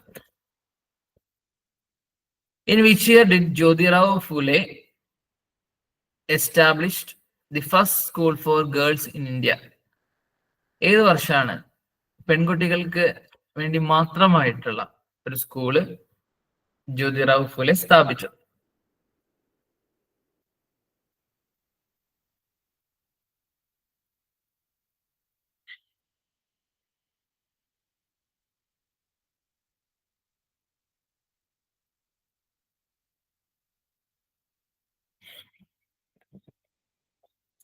ഓക്കെ, 1848 1848. ഓക്കെ, നമുക്ക് നോക്കാം, ഒരാളുകളെ കുറിച്ച് നോക്കാം. ഒന്ന് Ramakrishna Paramahansa, 1836 to 1886. 1836 to 1886. Okay, ഇതിന്റെ യഥാർത്ഥ പേര് ഗദാധർ ചതോപാധ്യായ എന്നാണ്. ചതോപാധ്യായ നമ്മള് ചാറ്റർജി എന്നും പറയും. ചാറ്റർജി എന്ന് പറയുന്നത് തന്നെയാണ് Chattopadhyay. Okay, so many paths to reach one and the same goal. ഒരൊറ്റ ലക്ഷ്യത്തിലേക്ക് എത്താൻ നിരവധി വഴികൾ, അതായത് അദ്ദേഹത്തിന്റെ ഒരു മോട്ടോ എന്നുള്ളത്. അദ്ദേഹം വിവാഹം കഴിച്ചത് ശാരദാമണി മുഖോപാധ്യായയാണ്. ശാരദാ ദേവി എന്ന് വിളിക്കപ്പെടുകയും അവരെ ആരാധിക്കുകയും ചെയ്തു. ശാരദാ മഠം എന്ന പേരിലും സ്കൂളുകൾ കേരളത്തിലൊക്കെ ഉണ്ട്. അത് ഈ ഒരു ശ്രീരാമകൃഷ്ണ പരമഹംസയുടെ ഭാര്യയായിട്ടുള്ള ശാരദാ ദേവിയുടെ പേരിലാണ് ഉണ്ടായിട്ടുള്ളത്. He worshipped his wife Sharada Devi as the divine mother. Sharada Devi outlived Ramakrishna by 34 years. Ramakrishnan ശേഷം 34 വർഷം വരെ ജീവിച്ചിരുന്നു. And played an important role in the nascent religious movement. ഈ ഒരു മതസംഘടന മുന്നോട്ട് കൊണ്ടുപോകാൻ അവർ സഹായിച്ചു. Ramakrishna also had interactions with Debendranath Tagore and Easwar Chandra Vidyasagar. ഇവര് മാത്രമല്ല ഒരുപാട് ആളുകളായിട്ട് ബന്ധം ഉണ്ടായിരുന്നു. ആ കാലഘട്ടത്തിൽ റെനൈസൻസ് ലീഡേഴ്സുമായിട്ടൊക്കെയും ബന്ധം പുലർത്തിയിരുന്ന ആളാണ്. He also met Swami Dayananda Saraswati. Ramakrishna is considered one of the main contributors of Bengali Renaissance. Okay, Swami Dayananda Saraswati കണ്ടിട്ടുണ്ട്. ബംഗാൾ നവോത്ഥാനം എന്ന് പറഞ്ഞാൽ അത് ഇന്ത്യൻ നവോത്ഥാനത്തിന് തുടക്കമാണ്. അപ്പൊ ഇന്ത്യൻ നവോത്ഥാനത്തിന് തന്നെ ഒരു പ്രധാന കോൺട്രിബ്യൂട്ടർ, ഒരു സംഭാവന നൽകിയ ആളായിട്ടാണ് ശ്രീരാമകൃഷ്ണ പരമഹംസൻ കാണുന്നത്. അദ്ദേഹത്തിന്റെ മൂവ്മെന്റ് പല പേരിൽ അറിയപ്പെടുന്നുണ്ട്. രാമകൃഷ്ണ പ്രസ്ഥാനം, വേദാന്ത മൂവ്മെന്റ്, രാമകൃഷ്ണ മിഷൻ, രാമകൃഷ്ണ മഠം, ശാരദാ മഠം. ഇതൊക്കെ ഈ ഒരു വ്യക്തിയുമായി ചേർന്ന് കൊണ്ട് പ്രവർത്തിക്കുന്ന ഒരു സംഘടനയാണ്. അതിന്റെ വ്യത്യസ്ത പേരുകളാണ്. അത് ഫൗണ്ട് ചെയ്തത് രാമകൃഷ്ണയുടെ പ്രധാനപ്പെട്ട ശിഷ്യനായിരുന്ന സ്വാമി വിവേകാനന്ദാണ്. 1897 ഇന്ത്യയിൽ തന്നെ ഏറ്റവും പ്രധാനപ്പെട്ട ഒരു വിദ്യാഭ്യാസ അല്ലെങ്കിൽ ആത്മീയ സംഘമാണ് ഈ പറയുന്ന രാമകൃഷ്ണ മിഷൻ. അപ്പോ അത് സ്റ്റാർട്ട് ചെയ്തത് 1897 സ്വാമി വിവേകാനന്ദാണ്. രാമകൃഷ്ണ പരമഹംസയുടെ ശിഷ്യനായിരുന്ന സ്വാമി വിവേകാനന്ദ. ഓക്കെ, ഇനി സ്വാമി വിവേകാനന്ദയെ കുറിച്ച് പറയാം. ഇതില് ഒരു പേര് പിന്നെ രാമകൃഷ്ണ മിഷന്റെ ആസ്ഥാനം എന്നുള്ളത് ബേലൂർ മഠമാണ്. ബേലൂർ മഠം ബംഗാളിൽ തന്നെ ബേലൂർ, അവിടെ വെച്ചാണ് അദ്ദേഹം മരണപ്പെടുന്നത്. ഇതിന് ഒരുപാട് കാര്യങ്ങളുണ്ട്, അതൊന്നും നമുക്ക് പറയാൻ സമയമില്ല.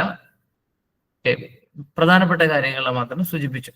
ഓക്കെ, സ്വാമി വിവേകാനന്ദ നോക്കാം. 12 ജനുവരി 1863 അദ്ദേഹം ജനിച്ചു. 12 ജനുവരി 1863. അതിന്റെ പ്രത്യേകത എന്താണ്? 12 ജനുവരി 1863 അല്ലെങ്കിൽ ജനുവരി 12 നേരത്തെ പറഞ്ഞു. ഒരു നാഷണൽ യൂത്ത് ഡേ ആയിട്ടാണ് കാണുന്നത്. സ്വാമി വിവേകാനന്ദന്റെ ജന്മദിനമായ ജനുവരി 12 ദേശീയ യുവജന ദിനം. ഇദ്ദേഹത്തിന്റെ യഥാർത്ഥ പേര് നരേന്ദ്രനാഥ് ദത്ത എന്നായിരുന്നു. ഇദ്ദേഹം സ്കോട്ടിഷ് ചർച്ച് കോളേജില് കൊൽക്കത്തയിൽ പഠിക്കുന്ന സമയത്ത് അവിടുത്തെ പ്രൊഫസർ ആയിരുന്ന ഡോക്ടർ വില്യം വേർഡ്സ്വർത്ത് എന്ന വിഖ്യാതനായ ഇംഗ്ലീഷ് കവിയുടെ ദി എക്സ്കർഷൻ എന്ന് പറയുന്ന ഒരു പോയം പഠിപ്പിച്ചുകൊണ്ടിരിക്കെ ആ പോയത്തിൽ പറയുന്ന ഒരു ഫിലോസഫിയുടെ യഥാർത്ഥ അർത്ഥം അറിയണമെങ്കിൽ ദക്ഷിണേശ്വരിലുള്ള രാമകൃഷ്ണനെ കണ്ടാൽ മതി എന്ന് അദ്ദേഹം ഒരു അഭിപ്രായം പറയുകയും അങ്ങനെ അത് കേട്ടിട്ടാണ് സ്വാമി വിവേകാനന്ദൻ രാമകൃഷ്ണ പരമഹംസനെ തേടിയിറങ്ങി അദ്ദേഹത്തെ കണ്ടെത്തുന്നതും പിന്നീട് അദ്ദേഹത്തിന്റെ ശിഷ്യനായിട്ട് മാറുന്നതും. He traveled to the United States representing India at the 1893 Parliament of World Religions.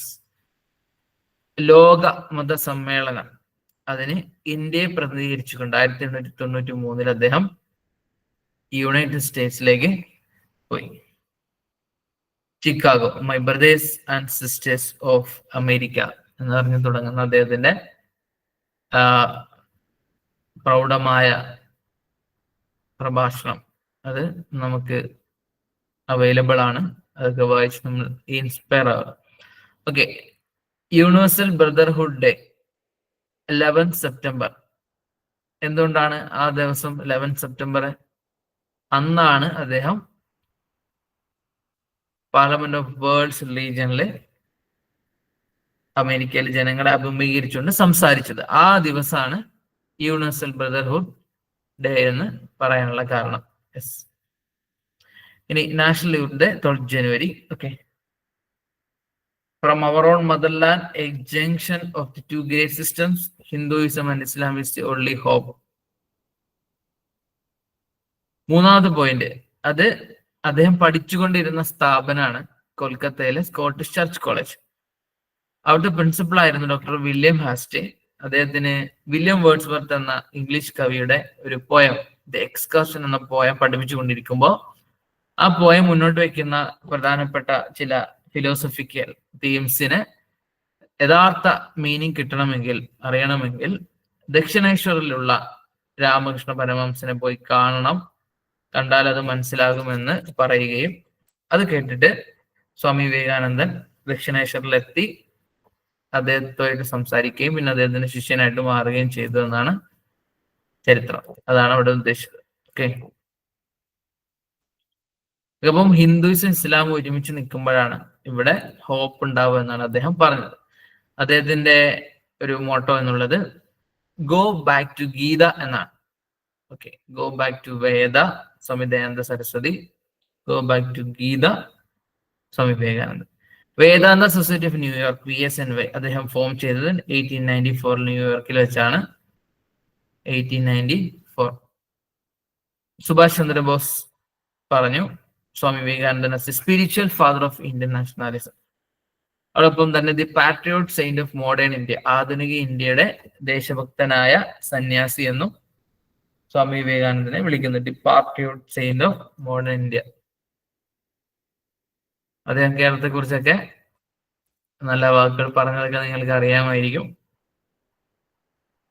അതൊന്നും നമ്മളിവിടെ ചർച്ച ചെയ്യുന്നില്ല. ഓക്കെ, അടുത്ത പ്രധാനപ്പെട്ട ഒരു മൂവ്മെന്റ് ആണ് തിയോസഫിക്കൽ സൊസൈറ്റി.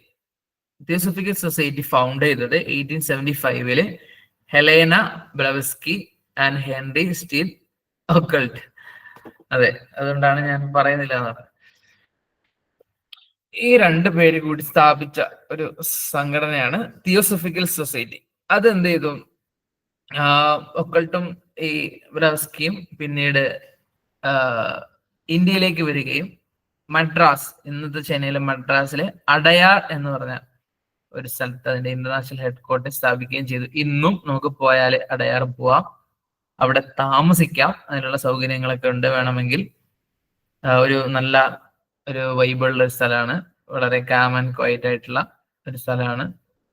ഓക്കെ, ഒരു ഗസ്റ്റ് ഹൗസ് പോലെ ചെറിയ സംഭവങ്ങളൊക്കെ ഉണ്ട്. Okay, the movement was revived and revitalized by Annie Besant, who came out to India in 1893 after the death of Madam Blavatsky. അത് ജോലി ഇട്ടിട്ടാണ് ലീവ് എടുക്കാന്ന് പറഞ്ഞ പോലെ, ജോലി ഇട്ടിട്ടാണ് ലീവ് എടുത്ത് പഠിച്ച സ്ഥലത്തൊക്കെ പോകാൻ വേണ്ടിട്ട്. ഓക്കെ, അപ്പോ ആനി ബെസന്റ് ഇന്ത്യയിലേക്ക് വരികയാണ് 1893. ഈ മാഡം ബ്ലവാത്സ്കിയുടെ മരണശേഷം ഈ ഒരു തിയോസഫിക്കൽ സൊസൈറ്റിയുടെ ഉത്തരവാദിത്തം ഏറ്റെടുത്തത് ആനി ബെസന്റ് ആണ്. പിന്നീട് അങ്ങോട്ട് ഈ ഒരു സൊസൈറ്റി വലിയ രീതിയിൽ മാറ്റങ്ങൾ ഉണ്ടാവുകയാണ്. അങ്ങനെ ആനി ബെസന്റ് ആണ് സെൻട്രൽ ഹിന്ദു സ്കൂൾ, ബനാറസിലെ സെൻട്രൽ ഹിന്ദു സ്കൂൾ എന്ത് ചെയ്തത്, സ്ഥാപിച്ചത്. അതാണ് പിന്നീട് മദൻ മോഹൻ മാളവ്യയുടെ കാലത്ത് ബനാറസ് ഹിന്ദു യൂണിവേഴ്സിറ്റി BHU, ഇന്നും ഇന്ത്യയിൽ അറിയപ്പെടുന്ന പ്രധാനപ്പെട്ട യൂണിവേഴ്സിറ്റികൾ 10 യൂണിവേഴ്സിറ്റികളിൽ ഒന്നാണ് ബനാറസ് ഹിന്ദു യൂണിവേഴ്സിറ്റി. അപ്പോ ആ യൂണിവേഴ്സിറ്റിയുടെ തുടക്കമായ സെൻട്രൽ ഹിന്ദു സ്കൂൾ അത് സ്ഥാപിച്ചത് ആനി ബെസന്റ് ആണ്. ഓക്കെ, 1893 തന്നെയാണ് കേട്ടോ, അത് ഞാനിവിടെ നോട്ട് ചെയ്യാൻ മറന്നുപോയി. 1893 തന്നെയാണ് സെൻട്രൽ ഹിന്ദു സ്കൂൾ സ്ഥാപിച്ചത്, 1893. ഓക്കെ, ഇനി അടുത്ത ആളാണ് മഹാദേവ് ഗോവിന്ദ് എരനഡെ, 18 ജനുവരി 1842 1901. ഇതേവരെ നമ്മൾ പറഞ്ഞ പല ആളുകളും 18ാം നൂറ്റാണ്ടിൽ തന്നെ മരണപ്പെട്ടു പോയവരാണ്. ഇദ്ദേഹത്തിന് 19ാം നൂറ്റാണ്ടിൽ തന്നെ മരണപ്പെട്ടത്. അപ്പൊ ഇദ്ദേഹത്തിന് 20ാം നൂറ്റാണ്ടിൽ മരണപ്പെടാനുള്ള ഭാഗ്യം കിട്ടിയിട്ടുണ്ട്. Okay, he was one of the founding members of the Indian National Congress. Indian national കോൺഗ്രസിന്റെ സ്ഥാപക അംഗങ്ങളിൽ ഒരാളാണ്. അതോടൊപ്പം തന്നെ ഹി ഫൗണ്ടഡ് പൂർണ്ണ സാർവജനിക് സഭ, വക്തൃത്വോത്തേജക് സഭ കേട്ടോ. ഒരു ഉത്തേജകം, അത് കേൾക്കുമ്പോൾ തന്നെ ഒരു ഉത്തേജകം വരുന്നുണ്ടല്ലോ. അതുപോലെ തന്നെ ഹി വാസ് അസോസിയേറ്റഡ് വിത്ത് പ്രാർത്ഥനാ സമാജ്. അദ്ദേഹം പ്രാർത്ഥനാ സമാജുമായിട്ടും ബന്ധപ്പെട്ട് എടുക്കുന്ന ആളാണ്. അപ്പൊ ഇതൊക്കെ ഒന്ന് ജസ്റ്റ് നോട്ട് ചെയ്ത് വെക്കാം. ഓക്കെ, പൂർണ്ണാണ് കേട്ടോ, പൂർണ്ണ സാർവജനിക് സഭ. In 1885, Ranade established the Maharashtra Girls Education Society to start Hosur Panga. Hosur Paga means the oldest girls' high school in Maharashtra. Hosur Paga. ആ പേരിലാണ് അറിയപ്പെടുന്നത്. 1885 ഓൾഡസ്റ്റ് ഗേൾസ് ഹൈസ്കൂളാണ്. മഹാരാഷ്ട്ര എന്ന് പറയുമ്പോൾ നമ്മൾ ഇത്രയും നേരം ബംഗാളിനെ കുറിച്ചാണ് പറഞ്ഞത്. ബംഗാൾ ഇന്ത്യയുടെ അങ്ങേയറ്റത്താണെങ്കിൽ മീൻസ് ഇവിടെ നിന്ന് നോക്കുമ്പോൾ ഈസ്റ്റ് ആണെങ്കിൽ വെസ്റ്റിലാണ് മഹാരാഷ്ട്ര ഉള്ളത്, ഇപ്പുറത്തെ സ്ഥലത്തെത്തി, അറബിക്കടലിന്റെ തീരത്തെത്തി. ഓക്കെ, അപ്പോൾ അവിടെ ഒരുപാട് ആളുകളൊന്നുമില്ല. PDF വരും, നോട്ട് വരും കേട്ടോ. ഓക്കെ, അദ്ദേഹം എഡിറ്റർ ആയിരുന്നു ഒരു Anglo Marathi daily news paper ആയിട്ടുള്ള ഇന്ദു പ്രകാശ് എന്ന പേരുള്ള ഒരു ആംഗ്ലോ മറാത്തി ഡെയിലി ന്യൂസ് പേപ്പറിന്റെ എഡിറ്റർ ആയിരുന്നു. ബോംബെയിൽ നിന്ന് ഇറങ്ങിയിരുന്നു. പൊളിറ്റിക്കൽ അഡ്വൈസർ ഓഫ് ബാൽ ഗംഗാധർ തിലക്. ഇദ്ദേഹം ബാലഗംഗാധർ തിലകിന്റെ ഒരു പൊളിറ്റിക്കൽ അഡ്വൈസറും ഗോപാലകൃഷ്ണ ഗോഖലെയുടെ ഗുരുവുമായിരുന്നു.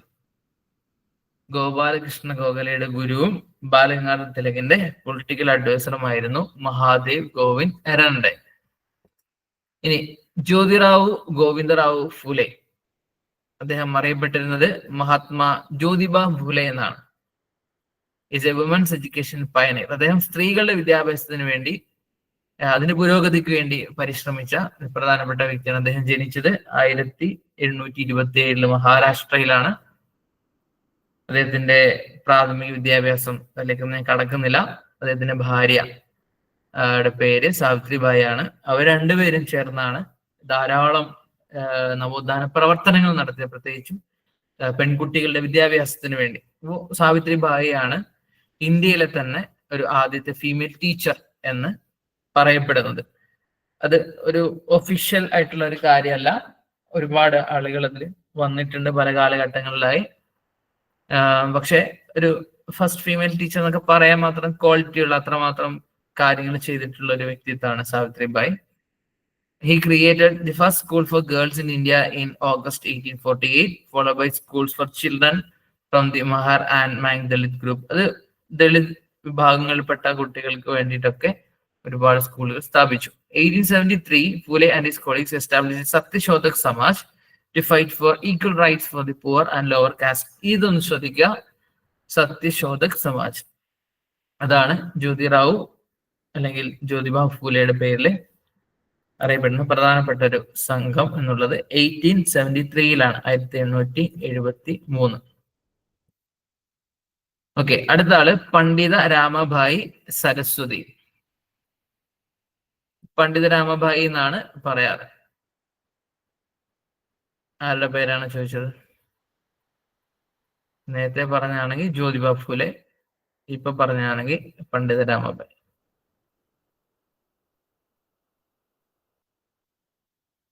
ഇനി സംഘടനയുടെ പേരാണെങ്കിൽ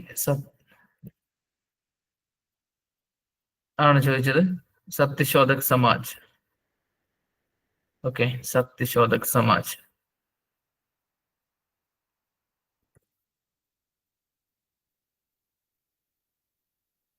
okay, Pandita Ramabai Saraswati was an Indian social reformer and Christian missionary. പേര് രാമഭായി സരസ്വതി എന്നൊക്കെ ആണെങ്കിലും ക്രിസ്ത്യൻ മിഷണറി ആണ്. First woman to receive the titles Pandita and Saraswati as a census scholar after an examination by the University of Calcutta. University of കൽക്കട്ടയിൽ നിന്നും examination പാസ്സായി പുറത്തിറങ്ങിയത് കൊണ്ട്, census scholar ആയതുകൊണ്ട് അവരെ വിളിച്ച പേരുകളാണ് പണ്ഡിത. പണ്ഡിറ്റ് എന്ന് പറയുന്നതിന്റെ മുഅന്നസ് ആണ് പണ്ഡിത എന്നുള്ളത്. സരസ്വതിക്ക് പിന്നെ മുദക്കറില്ല, മുഅന്നസ് മാത്രമേ ഉള്ളൂ. Okay, she was one of the 10 women delegates at the Indian National Congress session in 1889. 1889 Indian national കോൺഗ്രസിന്റെ സെഷനിൽ ഉണ്ടായിരുന്ന ആകെ 10 സ്ത്രീകളിൽ ഒരാളായിരുന്നു. During her stay in England in the early 1880s, she converted to Christianity. അവര് 1880-കളിൽ ഇംഗ്ലണ്ടിൽ പോയപ്പോൾ ക്രിസ്ത്യാനിയായി. She travel extensively in the United States and raise fund for destitute Indian woman. അങ്ങനെ പിന്നീട് അവർ US-ലൊക്കെ സഞ്ചരിച്ചു, ധാരാളം ഫണ്ട് റൈസ് ചെയ്തു. ആ ഫണ്ടൊക്കെ കളക്ട് ചെയ്തിട്ടാണ് Sharada Sadan a shelter for child widows. അന്ന് ഒരു ബാലവിവാഹം എന്നുള്ളത് വളരെ നോർമൽ ആയിരുന്നു. 3 വയസ്സ് 4 വയസ്സ് 5 വയസ്സൊക്കെ ഉള്ളപ്പോൾ പെൺകുട്ടികളെ വിവാഹം കഴിപ്പിക്കുമായിരുന്നു. പക്ഷെ ഇതിലെ വിഷയം എന്താ സംഭവം എന്ന് വെച്ചാല്, അവരുടെ ഭർത്താവ് മരണപ്പെട്ട് കഴിഞ്ഞാല് നേരത്തെ പറഞ്ഞ അതേ അവസ്ഥയാണ്. സതി ചിതയിൽ ചാടി എന്ത് ചെയ്യണം, മരിക്കണം. അപ്പൊ 5 വയസ്സേ ഉള്ളൂ എന്ന് പറഞ്ഞാലൊന്നും കാര്യമില്ല, അവര് ചിതയിൽ ചാടി മരിക്കും. അപ്പൊ അവർക്കുള്ള ഒരു ഷെൽട്ടർ വെച്ചാൽ അന്നൊരു, അതായത് ഈ മതത്തിന്റെ വിശ്വാസമാണ്, അത് ഞങ്ങൾക്ക് അനുസരിച്ചേ കഴിയുള്ളൂ എന്ന് പറഞ്ഞാല് എന്താണ് അതിന് പറയാ? അപ്പൊ അത്രയ്ക്ക് വ്യാപകമായിരുന്ന, എല്ലാവരും ക്ഷേത്രത്തിൽ പോകുന്ന പോലെ അല്ലെങ്കിൽ പള്ളിയിൽ പോകുന്ന പോലെ അസ്സലാമു അലൈക്കും എന്നൊക്കെ നമ്മൾ എല്ലാവരും മുസ്ലിങ്ങൾ പരസ്പരം കാണുമ്പോൾ പറയുന്ന പോലെ ഒരു കസ്റ്റമായിരുന്നു ഭാര്യ ചിതയിൽ ചാടി മരിക്കുക. നോർമൽ ആയിരുന്നു അത്. പിന്നെ അങ്ങനെ ഒരു സത്യത്തിൽ വേദങ്ങളിലേക്ക് മടങ്ങി ചെന്ന് കഴിഞ്ഞാൽ ഒന്നും കാണാൻ കഴിയില്ല. അതാണ് രാജാറാം മോഹൻ റോയ്, അതാണ് വേദങ്ങൾ പഠിക്കുക അപ്പൊ മാറ്റം ഉണ്ടാവും എന്ന് പറഞ്ഞത് അതുകൊണ്ടാണ്. കാരണം യഥാർത്ഥ വേദങ്ങൾ എന്ന് പറയുന്ന ഹിന്ദു മതത്തിന്റെ ഒരു കൺസെപ്റ്റിലേക്ക് പോകുമ്പോൾ പലപ്പോഴും പല കാര്യങ്ങളും അനാചാരങ്ങളാണെന്ന് മനസ്സിലാവും. കുറെ കാര്യങ്ങൾ അല്ലാതെ ഇപ്പോ കൈകടത്തിൽ വന്നിട്ടുണ്ടൊക്കെ ആവാം. അതുപോലെ ഖുർആൻ അനുസരിച്ച് അതിലേക്ക് പോകുമ്പോൾ കുറെ മാറ്റങ്ങൾ സമൂഹത്തിനുണ്ടാവും. ഇപ്പൊ മുസ്ലിം സമൂഹത്തിൽ തന്നെ ഇപ്പോഴും എന്താണ് യഥാർത്ഥ മതം എന്ന് മനസ്സിലാക്കാത്ത ഒരുപാട് ആളുകളുണ്ട്. അവരാണ് ഈ പ്രശ്നങ്ങളൊക്കെ ഉണ്ടാക്കുന്നത്. ഓക്കെ ഓക്കെ അപ്പൊ ഈ ഒരു പേര് നോക്കുക, ശാരദാ സദൻ. ശാരദാ സദൻ അതാണ് ഒരു പ്രധാനപ്പെട്ട ഒരു പോയിന്റ്.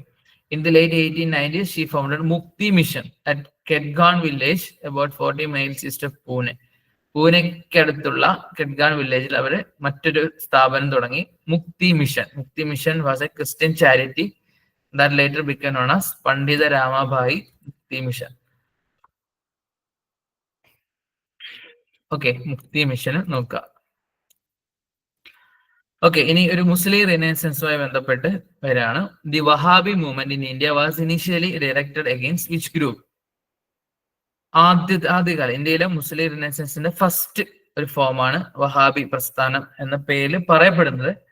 അത് ആദ്യം ആർക്കെതിരായിട്ടായിരുന്നു മുന്നോട്ട് വന്നത്?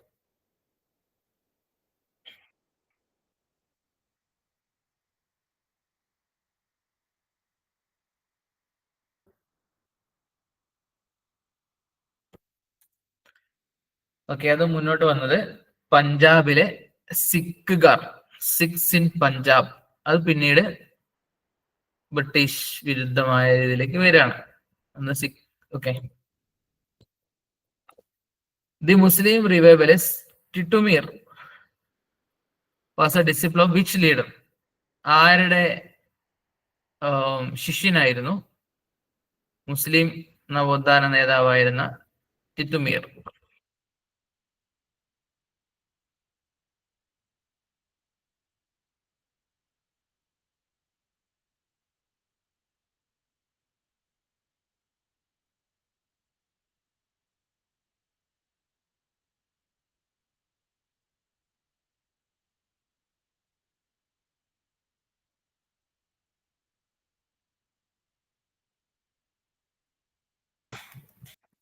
ഓക്കെ, സെയ്ദ് അഹമ്മദ് ബറേൽവിയുടെ ആയിരുന്നു.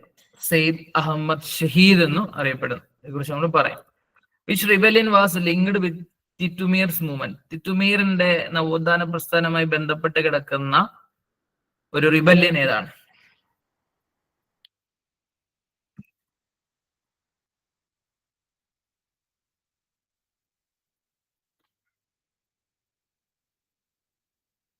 എന്തിന്റെ മീനിങ് ആ ചോദിച്ചത് എനിക്കറിയില്ല. ഈ ക്വസ്റ്റ്യൻ ആണെങ്കിൽ ഒരു മുസ്ലിം റിവൈവലിസ്റ്റായ ടിറ്റുമീറിൻ ആരുടെ ശിഷ്യനായിരുന്നു എന്നുള്ളതാണ്. സെയ്ദ് അഹമ്മദ് ബറേൽവിയുടെ ആണ്.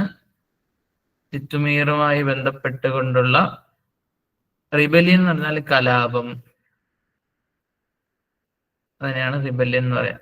ഇദ്ദേഹത്തിന്റെ മൂവ്മെന്റുമായി ബന്ധപ്പെട്ട് കിടക്കുന്ന കലാപം ഏതാണ്? അത് ഓപ്ഷൻ എ ആണ്, ഇന്നിഗോ റിബല്യൻ. ആഹാ, ആരോ ഞാൻ അറിയാതെ ഓപ്ഷൻ ആൻസർ ചെയ്തത് കണ്ടിട്ട് ചറപറ ഓപ്ഷൻ അടിക്കുക അല്ലേ? ആയിക്കോട്ടെ.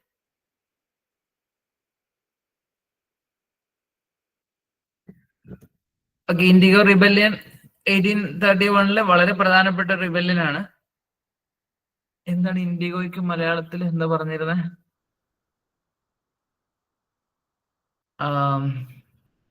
നീലം, നീലം. Yes. Okay, who founded the Faraizi movement? ഫറായിൽ എന്നുള്ളതാണ്. നീലം കൊണ്ടൊരു കളിയാണല്ലോ. ഓക്കെ, അപ്പൊ ഫറായിദി മൂവ്മെന്റ് ഫൗണ്ട് ചെയ്തത് ആരാണ്?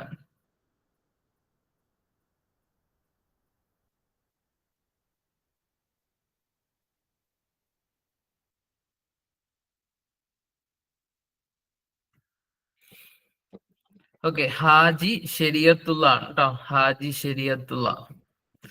ഫറായിൽ എന്ന് പറഞ്ഞാല് ഫറലായ കാര്യങ്ങളിലേക്ക് ജനങ്ങൾ വരിക. Which magazine did Sayyid Ahmad Khan used to propagate his ideas? Sir Syed Ahmad Khan അദ്ദേഹത്തിന്റെ ഐഡിയാസ് പ്രൊപ്പഗേറ്റ് ചെയ്യാൻ വേണ്ടി ഉപയോഗിച്ച മാഗസിൻ ഏതാണ്?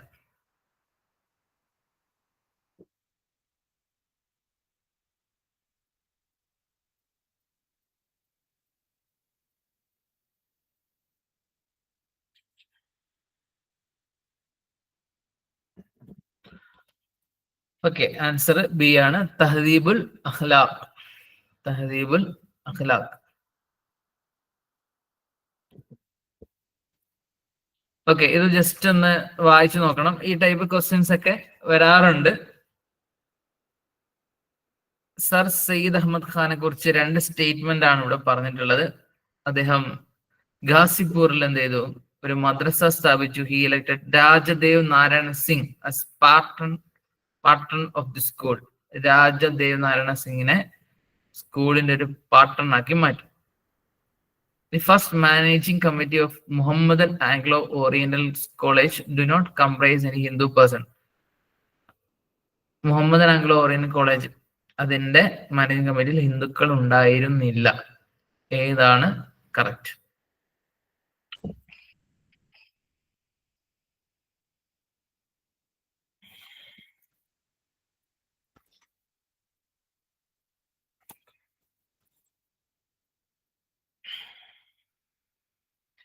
ഒന്നാണ് കറക്റ്റ്. രണ്ടാമത്തേല് ഹിന്ദുക്കളുണ്ട്. 9 പേരുണ്ടായിരുന്നു കേട്ടോ.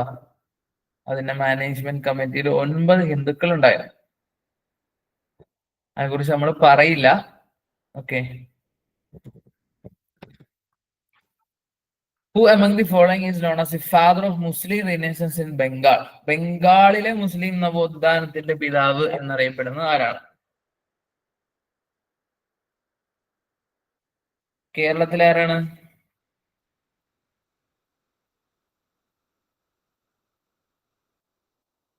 ഓക്കെ, കുറച്ച് കഴിഞ്ഞേ വരുള്ളൂ, സാരമില്ല, നിങ്ങൾക്ക് എല്ലാവർക്കും അറിയാവുന്നതാണ്. വക്കം മൗലവി. അതേപോലെ ബംഗാളിലെ വക്കം മൗലവി ആരാണ്?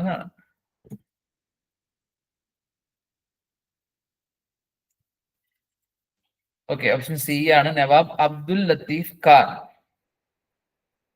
നവാബ് അബ്ദുൽ ലത്തീഫ് ഖാൻ.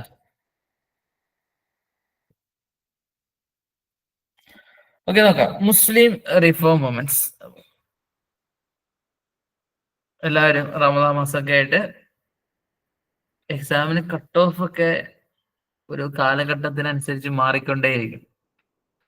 നിങ്ങൾ ഈ ക്രാഷ് കോഴ്സ് ഒക്കെ എല്ലാം നല്ലതായിട്ട് അറ്റൻഡ് ചെയ്തിട്ടാണ് എക്സാം എഴുതാൻ പോകുന്നതെങ്കിൽ കട്ട് ഓഫ് കൂടും. നിങ്ങൾ ഒന്നും പഠിക്കാതെ പോവുകയാണെങ്കിൽ കട്ട് ഓഫ് കുറയും.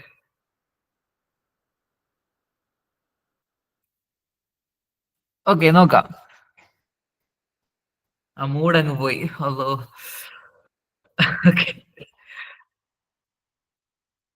ശരി, നോക്കാം. Muslim reform movements. Nawab Abdul Latif, who formed the Muhammadan Literary Society of Calcutta in 1863, was one of the first groups to move in sense of power loss. അതായത് ഇത് ഒരു മോഡേൺ പെർസ്പെക്റ്റീവിലാണ് പറയുന്നത്. ടോട്ടല് അതേവരെ മുസ്ലിങ്ങളാണ് ഭരണം നടത്തിക്കൊണ്ട്, മുഗൾ ഭരണമാണ് ആരാണ് അവസാനത്തെ മുഗൾ ചക്രവർത്തി?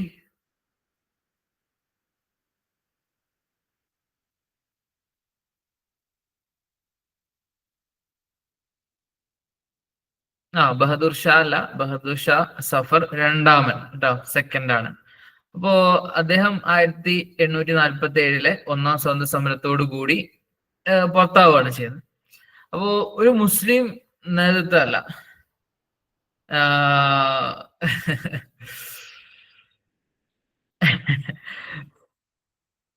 ഓക്കെ, അപ്പോ ഒരു മുസ്ലിം നേതൃത്വം നഷ്ടപ്പെട്ടു പോകുന്ന ഒരു അവസ്ഥ, അവരുടെ കയ്യിൽ നിന്ന് അധികാരം നഷ്ടപ്പെട്ടു പോകും. സ്വാഭാവികമായിട്ട് അധികാരം നഷ്ടപ്പെട്ടു പോയാൽ പിന്നെ എല്ലാം പോകും എന്റെ കയ്യിൽ നിന്ന്. എല്ലാം ഒരു അരാജകത്വത്തിലേക്കായിരിക്കും ഒരു സമൂഹം പോവുക.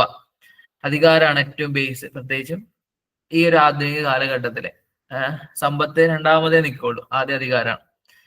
ഓക്കെ, അത് സെൻസ് ചെയ്തിട്ട് അതിനെതിരായിട്ട് അല്ലെങ്കിൽ അതിനെ ഓവർകം ചെയ്യുന്ന രീതിയിൽ മുസ്ലിം സമൂഹം മാറണമെങ്കിൽ അതിന് വിദ്യാഭ്യാസത്തിലൂടെ മാത്രമേ ആ മാറ്റം ഉണ്ടാവുകയുള്ളൂ എന്നും, ആ വിദ്യാഭ്യാസം വെസ്റ്റേൺ എഡ്യൂക്കേഷൻ കൂടെയാണ്. ഓൾറെഡി മതപരമായ പഠനങ്ങൾ നടക്കുന്നുണ്ട്, ഖുർആൻ പഠിക്കുന്നുണ്ട്, ഒക്കെ പഠിക്കുന്നുണ്ട്. അതോടൊപ്പം തന്നെ വെസ്റ്റേൺ എഡ്യൂക്കേഷനും കൂടി, അല്ലെങ്കിൽ ബ്രിട്ടീഷുകാർ അല്ലെങ്കിൽ ഇംഗ്ലീഷ് പോലെയുള്ള സയൻസ് ആൻഡ് ടെക്നോളജിയുടെ ലാംഗ്വേജ് ആയിട്ട് ഇംഗ്ലീഷ് തുടങ്ങുന്ന കാലഘട്ടമാണ്. ആ ഒരു രീതിയിലും കൂടി നമ്മൾ എത്തിയാൽ മാത്രമേ മാറ്റങ്ങൾ ഉണ്ടാവുള്ളൂ എന്ന് മനസ്സിലാക്കി പ്രവർത്തനം തുടങ്ങിയ ഒരാളെന്ന രീതിയിലാണ് നവാബ് അബ്ദുൽ ലത്തീഫിനെ കാണുന്നത്. ഓക്കെ, ഇനി 18th സെഞ്ചുറി മുതൽ ഒരു മുസ്ലിം റിവൈവലിസ്റ്റ് കാര്യങ്ങൾ വരുന്നുണ്ട്. അതിൽ പ്രധാനമായിട്ടും വഹാബ് അല്ലെങ്കിൽ വലിയുള്ള മൂവ്മെന്റ് എന്നാണ്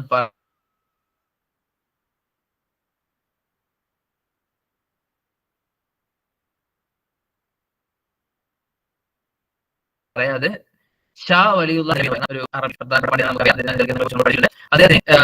പ്രധാനമായിട്ടും മൂന്നാം സൗദി ഭരണത്തെ സഹായിച്ചിരുന്ന പ്രധാനപ്പെട്ട ഒരു സൗദി രാജാവിനെ സഹായിച്ച ആളാണ് മുഹമ്മദ് ബിൻ അബ്ദുൽ വഹാബ്. അദ്ദേഹത്തിന്റെ ഒരു റിവൈവലിസ്റ്റ് ആശയങ്ങൾ, പ്രത്യേകിച്ച് സൗദി അറേബ്യയില് മസ്ജിദ് ഹറം അടക്കമുള്ള സ്ഥലങ്ങളിൽ മദ്ഹബിപരമായ പല പക്ഷപാതങ്ങളും പ്രശ്നങ്ങളൊക്കെ ഉണ്ടായിരുന്ന ഒരു കാലത്ത് അദ്ദേഹം അതിനെയെല്ലാം ഒഴിവാക്കുകയും ഏകീകരിക്കുകയും ഒരു യഥാർത്ഥ റിലീജിയസ് ടെക്സ്റ്റിലേക്ക്, ഖുറാനിലെ ഹദീസിലേക്ക് മടങ്ങി പോകാന്നുള്ള ഒരു കൺസെപ്റ്റില് മുന്നോട്ട് വന്ന ഒരു, അദ്ദേഹം മാത്രമല്ല അതിന് മുന്നേ ഒരുപാട് പണ്ഡിതന്മാരുണ്ട്. അദ്ദേഹം അതിന്റെ ഒരു ഏറ്റവും മോഡേൺ സ്റ്റൈലിൽ കൂടുതൽ സ്വീകാര്യത കിട്ടിയ ആളാണ്.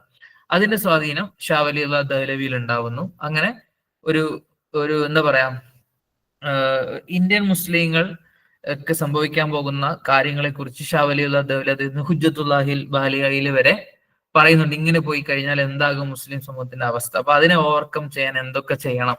അതിൽ പ്രധാനമായിട്ടും പറഞ്ഞ ഒന്നാണ് വെസ്റ്റേൺ എഡ്യൂക്കേഷൻ, അല്ലെങ്കിൽ അതുപോലെയുള്ള ഒരു ഒരു മോഡേണൈസേഷൻ ഓഫ് മുസ്ലിം കമ്മ്യൂണിറ്റി എന്നുള്ളത്. അദ്ദേഹത്തിന്റെ മകനായിരുന്നു ഷാ അബ്ദുൽ അസീസ്. അദ്ദേഹത്തിന്റെ ഒരു ശിഷ്യനായിരുന്നു സെയ്ദ് അഹമ്മദ് ഷഹീദ് എന്ന് പറയുന്ന സെയ്ദ് അഹമ്മദ് ബറൈൽവി. ബറൈൽവി എന്ന പേര് വരുന്നത് ഉത്തർപ്രദേശിലെ റായ് ബറേലി എന്ന് പറയുന്ന സോണിയാഗാന്ധിയൊക്കെ സ്ഥിരമായിട്ട് നിന്ന് മത്സരിക്കാറുള്ള ഒരു കോൺസ്റ്റിറ്റ്യൻസിയാണ്. അതിനോട് ചേർത്തിട്ടാണ് ബറൈൽവി എന്ന പേര് വരുന്നത്. അപ്പൊ അതിലേക്ക് രണ്ടുപേര്, അല്ലെങ്കിൽ ഷാ അബ്ദുൽ അസീസ്, അദ്ദേഹത്തിന് മറ്റു മക്കളുണ്ട്, അതോടൊപ്പം തന്നെ സെയ്ദ് അഹമ്മദ് ഷഹീദ് അല്ലെങ്കിൽ സെയ്ദ് അഹമ്മദ് ബറൈൽവി ഒക്കെ വരുന്നത്. അങ്ങനെ ഷാ വലിയുള്ളയുടെ ദഹ്ലവിയുടെ ടീച്ചിങ്സ് ഒക്കെ ഇദ്ദേഹം കൊണ്ടുവരാണ്. അങ്ങനെ പിന്നെ ഒരു ചരിത്രത്തിൽ കുറെ പതിറ്റാണ്ടുകൾ സെയ്ദ് അഹമ്മദ് ഷഹീദിന്റെ ഒരു കാലഘട്ടമായിട്ടാണ് അറിയപ്പെടുന്നത്. He was the first major Islamic theologian on the subcontinent to realize the necessity of an Islamic movement that was simultaneously scholarly, militarily and political to repel the British. ഇന്ത്യയുടെ ചരിത്രത്തിൽ തന്നെ മുസ്ലിങ്ങൾക്കിടയിൽ നിന്നും ബ്രിട്ടീഷുകാർക്കെതിരായിട്ട് ഒരേ സമയം സ്കോളർലി, പണ്ഡിതോജലമായിരിക്കണം, മിലിറ്ററി ഉണ്ടാവണം, അതൊരു ആയുധം അല്ലെങ്കിൽ യുദ്ധം, ജിഹാദ്, ആ ഒരു കൺസെപ്റ്റും, ആൻഡ് പൊളിറ്റിക്കൽ, ഈ മൂന്ന് രീതിയിലും ബ്രിട്ടീഷുകാർക്കെതിരായിട്ട് പോരാടണം എന്നൊരു കൺസെപ്റ്റ് മുസ്ലിം സമൂഹത്തിൽ നിന്ന് ആദ്യമായിട്ടുണ്ടായി ഇദ്ദേഹത്തിനാണ്. മുസ്ലിം സമൂഹത്തിൽ നിന്ന് ഉണ്ടാവുക എന്ന് പറഞ്ഞാല് അതൊരു വലിയൊരു തുടക്കമാണ്. ഓക്കെ, അങ്ങനെ he eagerly addressed the Muslim masses directly, not traditional leaders, in his call for the popular jihad against the Sikh rule in Punjab. പഞ്ചാബിലെ സിഖുകാരും മുസ്ലിങ്ങളും തമ്മിൽ കുറെ പ്രശ്നങ്ങൾ ഉണ്ടായിരുന്നു. അപ്പൊ അദ്ദേഹം ആദ്യം പഞ്ചാബിലെ സിഖുകാർക്കെതിരായിട്ടാണ് ഒരു സൈന്യത്തെ ഉണ്ടാക്കുകയും യുദ്ധം നയിക്കുകയും അവിടെ ഒരു ചെറിയ ഒരു എന്താ പറയാ ഒരു സിസ്റ്റം ഫോം ചെയ്ത് കൊണ്ടുവരികയും ചെയ്യുന്നു. It has call for a return of the true spirit of Islam. ഇസ്ലാമിന്റെ ഒരു യഥാർത്ഥ സ്പിരിറ്റ് തിരിച്ചു കൊണ്ടുവരാന്നാണ് അദ്ദേഹത്തിന്റെ കോൺസെപ്റ്റ്. ഒപ്പം തന്നെ അതിലേക്ക് കൂടുതൽ കാര്യങ്ങൾ പറയുന്നില്ല. അങ്ങനെ പിന്നീട് എന്ത് ചെയ്യുന്നു, പഞ്ചാബ് ബ്രിട്ടീഷുകാരുടെ കയ്യിലാവുന്നു. 1849 പഞ്ചാബിന്റെ ഒരു അധികാരം ബ്രിട്ടീഷുകാര് ഏറ്റെടുക്കുകയാണ്. പഞ്ചാബികള് അങ്ങനെ വിട്ടുകൊടുക്കാതെ ബ്രിട്ടീഷുകാരോട് യുദ്ധം ചെയ്തുകൊണ്ടിരിക്കുന്ന ഒരു കാലമാണ്. അപ്പോൾ ബ്രിട്ടീഷുകാർ പഞ്ചാബ് ഏറ്റെടുത്തതോടുകൂടി മുസ്ലിങ്ങളുടെ അല്ലെങ്കിൽ ഈ പറഞ്ഞ സയ്യിദ് ഷഹീദ് അഹമ്മദ് ഷഹീദിന്റെ ഒരു പോരാട്ടം നേരെ ബ്രിട്ടീഷുകാർക്കെതിരായിട്ട് മാറി. അദ്ദേഹത്തിന് പ്രധാനപ്പെട്ട 2 ഗ്രന്ഥങ്ങൾ, അത് ഷാ മുഹമ്മദ് ഇസ്മായിൽ ആണത് എഴുതിയിട്ടുള്ളത്. അദ്ദേഹത്തിന്റെ കോട്ടിങ്സ് ഒക്കെ വെച്ചിട്ടാണ് ചെയ്തിട്ടുള്ളത്. സിറാത്തുൽ മുസ്തഖീം, പിന്നെ തഖ്വിയത്തുൽ ഈമാൻ. ഇനി 1857 കലാപത്തില് 1857 പിന്നെ അതിനു മുന്നേ തുടങ്ങിയിട്ടുണ്ട്, 1947 മുതൽ തുടങ്ങിയിട്ടുള്ള നിരവധി പ്രശ്നങ്ങൾ അല്ലെങ്കിൽ ബ്രിട്ടീഷുകാർക്കെതിരായിട്ടുള്ള കലാപങ്ങൾക്കൊക്കെ ഈ പറയുന്ന വഹാബി പ്രസ്ഥാനം അല്ലെങ്കിൽ ഈ പറയുന്ന സയ്യിദ് അഹമ്മദ് ഷഹീദിന്റെ സ്വാധീനം played an important role in spreading anti British feelings. Okay, ഇനി he eagerly address the Muslim masses directly. Okay, ഇത് നമ്മൾ പറഞ്ഞാണ്. ഓക്കെ, ഇത് കഴിഞ്ഞിട്ടാണ് തിത്തുമീറിന്റെ മൂവ്മെന്റ് വരുന്നത്. സയ്യിദ് മിർ നിസാർ അലി, ഇതാണ് അദ്ദേഹത്തിന്റെ യഥാർത്ഥ പേര്. അദ്ദേഹത്തെ തിത്തുമീർ എന്നറിയപ്പെടുന്നു. അദ്ദേഹം സയ്യിദ് അഹമ്മദ് ബറൈൽവിയുടെ ഒരു ഡിസിപ്പിൾ ആണ്. Follower of Wahabism, led a movement advocating sharia principles in Bengal. ബംഗാളില് ഒരു ശരിയ പ്രിൻസിപ്പിളിലെ ഒരു ഭരണം വരണം, അല്ലെങ്കിൽ നഷ്ടപ്പെട്ടു പോയതാണല്ലോ, മടങ്ങി വരണം എന്നുള്ള ഒരു കാഴ്ചപ്പാടുണ്ടായിരുന്ന ആളാണ്. അദ്ദേഹം ഇടപെട്ടിരുന്ന ഒരു പ്രധാനപ്പെട്ട റിബലിയനാണ് ഇൻഡിഗോ റിബലിയൻ 1831. ഒരു ഇന്റർനാഷണൽ ലെവലില് ആ കാലഘട്ടത്തിൽ ബ്രിട്ടീഷ് ഗവൺമെന്റിനെ അടക്കം ഒരു എന്താ പറയാ ഉലച്ച ഒരു വലിയൊരു റിബലിയൻ ആയിരുന്നു ഇൻഡിഗോ റിബലിയൻ. അതിൽ അദ്ദേഹം എന്ത് ചെയ്തു, മുസ്ലിം പിന്നെ പെസൻസ് കർഷകരെയൊക്കെ ഓർഗനൈസ് ചെയ്തിട്ട് അന്നത്തെ ഹിന്ദു ലാൻഡ് ലോൺസിനോട് എതിരായിട്ടും ബ്രിട്ടീഷ് പ്ലാന്റേഴ്സിനെതിരായിട്ടും അദ്ദേഹം എന്ത് ചെയ്തു, പോരാട്ടം നയിച്ചു. ഒരു ഭയങ്കര ഒരു മിലിറ്ററി ഇതൊന്നും അല്ല, ഒരാൾക്കൂട്ടം എന്ന് പറയുന്ന പോലെ, നമ്മുടെ മലബാർ റിബലിയൻ എന്നൊക്കെ പറയുന്ന പോലെ ഒരു പോരാട്ടം. അങ്ങനെ ഒരു മിലിറ്ററി ഒന്നും അല്ല, കുറെ പേര് പോയി പ്രയാസപ്പെടാം. ഓക്കെ, 1831 അങ്ങനെ റിസൾട്ടിങ് ഹിസ് ഡെത്ത്. അദ്ദേഹം ആ ഒരു സമയത്ത് മരണപ്പെട്ടുവാണ്. ഇനി ഫറായിസി മൂവ്മെന്റ്. ഫറായിസി നമ്മൾ നേരത്തെ പറഞ്ഞു, ഫറായിൽ എന്ന് പറഞ്ഞു, ഫൗണ്ടഡ് ബൈ ഹാജി ശരിയത്തുള്ള. അദ്ദേഹത്തിന്റെ ലക്ഷ്യം ഈസ്റ്റ് ബംഗാളിൽ ഉണ്ടായിരുന്ന ഒരു അൺ ഇസ്ലാമിക് പ്രാക്ടീസസിനെ ഇറാഡിക്കേറ്റ് ചെയ്യുക, ഇസ്ലാമിക വിരുദ്ധമായ കാര്യങ്ങളെ ഇറാഡിക്കേറ്റ് ചെയ്യുന്നതാണ്. അദ്ദേഹത്തിന്റെ മകനായിരുന്നു ദൂദു മിയാൻ. ദൂദു മിയാന്റെ കീഴില് എന്ത് ചെയ്തിട്ടുണ്ട്, ഒരു മിലിറ്ററി നല്ലൊരു പാരാമിലിറ്ററി ഫോഴ്സ് ഹിന്ദു ലാൻഡ് ലോർഡ്സിനും ഇൻഡിഗോ പ്ലാന്റേഴ്സിനെതിരായിട്ട് പ്രവർത്തിച്ചിരുന്നു 1840 കാലഘട്ടങ്ങളിൽ. ഓക്കെ, അപ്പൊ ഈ പേരുകൾ കേൾക്കുമ്പോൾ നമുക്ക് ഒരു അപരിചിതം ഉണ്ടാകാതിരിക്കാൻ വേണ്ടിയിട്ടാണ് ഞാൻ ഇതൊക്കെ നോട്ട് ചെയ്യുന്നത് കേട്ടോ. Farai movement, Haji Shariatullah, East Bengal, indigo rebellion, Dudu Miyan, പേരുകളൊക്കെ നമ്മുടെ മനസ്സിലുണ്ടാവണം. അടുത്തത് അഹമ്മദിയ മൂവ്മെന്റ് ആണ് 1889. അത് വളരെ ഷോർട്ടായിട്ട് പറയാം. ഒരുപാട് ഒരു കോൺട്രിബ്യൂഷൻസ് ഒന്നും അവർക്ക് ഇല്ലെങ്കിലും ഒരു വെസ്റ്റേൺ എഡ്യൂക്കേഷന്റെ ഒക്കെ ഒരു വക്താക്കളായതുകൊണ്ട് തന്നെ, ഒരു വെസ്റ്റേൺ ലിബറൽ എഡ്യൂക്കേഷൻ വക്താക്കളായതുകൊണ്ട് തന്നെ അവർക്ക് റിനൈസൻസിൽ ഒരു സ്ഥാനം വന്നത്. മിർസ ഗുലാം മുഹമ്മദ് ഖാദിയാനി എന്ന് പറയുന്ന ഖാദിയാൻ എന്ന് പറയുന്ന ഒരു ഗ്രാമത്തിൽ ജനിച്ച അദ്ദേഹം ആദ്യം ഒരു പ്രവാചകനാണെന്നും പിന്നീട് എന്താ പറയാ വഖ്ദത്ത് മസീഹ് എന്ന് പറയുന്ന ഈസാ നബി അലൈഹിസ്സലാം മടങ്ങി വന്നതാണെന്നൊക്കെ അങ്ങനെ വ്യത്യസ്തമായ അഭിപ്രായങ്ങളും ഒക്കെ ഉണ്ടായി. നമ്മളൊരു മിസ്റ്റിസിസം എന്ന് പറയും, അതായത് എന്താ പറയാ ഒരു എന്താ പറയുക, ദൈവികമായ ഒരു പരിവേഷം ഉണ്ടാവുക, അല്ലെങ്കിൽ പ്രവാചകൻ എന്നതിനപ്പുറം ഒരു ദൈവികമായ പരിവേഷത്തിലേക്ക് വന്നു എന്നൊക്കെയാണ് പറയുന്നത്. കുറിച്ച് കൂടുതൽ അറിയില്ല. ഓക്കെ, അത് ഒരുപാട് കാലം സസ്റ്റെയിൻ ചെയ്തിട്ടില്ല. പക്ഷെ അവര് എപ്പോഴും ഒരു ബ്രിട്ടീഷ് വിരുദ്ധമായ ഒരു രീതിയിൽ നിന്ന് മാറി അവരുടെ ഒരു എഡ്യൂക്കേഷൻ അത് പ്രൊമോട്ട് ചെയ്യുകയും വളരെ ലിബറൽ ആയിട്ടുള്ള എഡ്യൂക്കേഷൻ പ്രൊമോട്ട് ചെയ്യുകയും ചെയ്തപ്പോൾ അത് ഒരു റിനൈസൻസിന് കാരണമായിട്ടുള്ളത് കൊണ്ട് അവരും ഈ ഒരു കൂട്ടത്തിൽ വരുന്നു. ഓക്കെ, പിന്നെ ഏറ്റവും പ്രധാനപ്പെട്ട ഒരു വ്യക്തിത്വമാണ് സർ സയ്യിദ് അഹമ്മദ് ഖാൻ. ഇന്ത്യയിൽ തന്നെ ഒരു മുസ്ലിം സമൂഹത്തിൽ നമുക്ക് എടുത്തു പറയാൻ കഴിയുന്ന ഏറ്റവും പ്രധാനപ്പെട്ട ഒരു റിനൈസൻസ് ലീഡറാണ് സർ സയ്യിദ് അഹമ്മദ് ഖാൻ. അദ്ദേഹത്തിന്റെ ഏറ്റവും പ്രധാനപ്പെട്ട ഒരു കോൺട്രിബ്യൂഷൻ, അദ്ദേഹം Mohammedan Anglo Oriental college Aligarh, ഇന്ന് അലിഗഡ് യൂണിവേഴ്സിറ്റി ആയി മാറിയിട്ടുള്ള ആ ഒരു അലിഗഡിൽ തുടങ്ങിയ മുഹമ്മദൻ ആംഗ്ലോ ഓറിയന്റൽ കോളേജ് 1875 തുടങ്ങിയത് അദ്ദേഹമാണ്. ഓക്കെ, അത് പിന്നീട് 1920 അലിഗഡ് മുസ്ലിം യൂണിവേഴ്സിറ്റി ആയിട്ട് മാറി. The Aligarh movement led by Sayyid Ahmad Khan aimed to modernize Muslim education in India by promoting English and Western sciences, inspired by his visit to Oxford and Cambridge universities and the British education system. അദ്ദേഹം ഇംഗ്ലണ്ടിൽ പോവുകയും അവിടെ ഓക്സ്ഫോർഡിലെയും കാംബ്രിഡ്ജിലെയും university സന്ദർശിക്കുകയും British education system കാണുകയും ചെയ്തപ്പോൾ അദ്ദേഹത്തിന്റെ ഒരു കൺസെപ്റ്റിൽ വന്നതാണ് ഇതുപോലൊരു വിദ്യാഭ്യാസ സ്ഥാപനം നമ്മുടെ നാട്ടിലും ഉണ്ടാകണം, നമ്മുടെ ആളുകൾക്കും ഈ പറയുന്ന മോഡേൺ എഡ്യൂക്കേഷൻ കിട്ടണം. അങ്ങനെയാണ് അദ്ദേഹം 1886 ഒരു Anglo Mohammedan Oriental education conference ഒക്കെ 1875 ഈ ഒരു ഇത് സ്ഥാപിക്കുന്നത്. കോളേജ് സ്കൂളായിട്ടാണ് ആദ്യം സ്ഥാപിക്കുന്നത്, പിന്നീട് അത് കോളേജായിട്ട് മാറുന്നത്.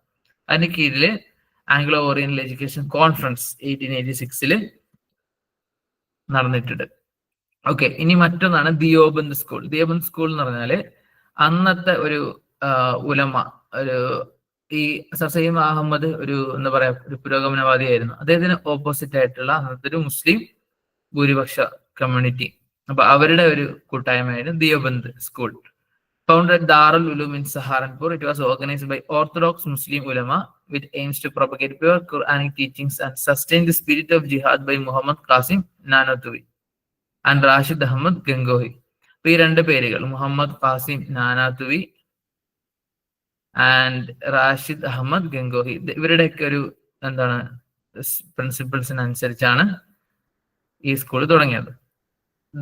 Deoband school welcome the formation of Indian National Congress in 1888.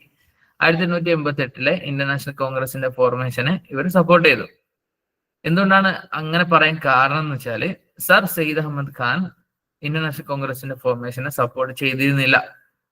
പകരം അദ്ദേഹം എന്ത് ചെയ്തു, ഒരു യുണൈറ്റഡ് പാട്രിയോട്ടിക് അസോസിയേഷൻ, തേർഡ് പോയിന്റിൽ നോക്കുക, he issued a fatwa against Sayyid Ahmad Khan's organizations, the United Patriotic Association and the Muhammadan Anglo-Oriental Association.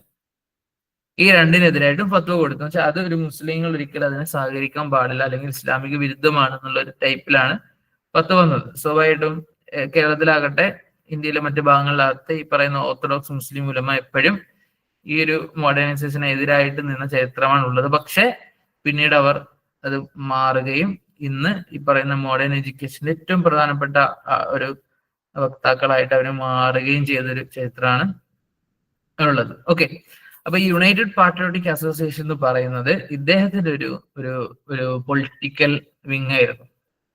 Sir Sayyid അഹമ്മദിന്റെ political wing ആണ് United patriotic association. അപ്പോ അതില് മുസ്ലിങ്ങൾ മാത്രമേ ഉള്ളൂ, അല്ലെങ്കിൽ ഒരു മുസ്ലിം ഭൂരിപക്ഷം അല്ലെങ്കിൽ ആ ഒരു കൺസെപ്റ്റിലാണ് ഉണ്ടായിരുന്നതെന്നാണ് പറയപ്പെടുന്നത്. കുറച്ച് കൂട്ടം ഞാൻ വായിച്ചിട്ടില്ല. അപ്പൊ അതിന് ഓപ്പോസിറ്റ് ആയിട്ടാണ്, അല്ലെങ്കിൽ എല്ലാവരും കുറച്ചും കൂടി ഒരു ദേശീയ തലത്തിലേക്കുള്ള ഒരു കൺസെപ്റ്റ് ആണ് ഇന്ത്യൻ നാഷണൽ കോൺഗ്രസിന് ഉണ്ടായിരുന്നത്. അതുകൊണ്ടാണ് അവരെ സപ്പോർട്ട് ചെയ്തതെന്ന് പറയാം. ഇനി പ്രധാനപ്പെട്ട ഒരു പേരാണ് Muhammad al Hasan. He provided political and intellectual content. ആ പേര് ജസ്റ്റ് ഒന്ന് നോക്കി വെക്കുക.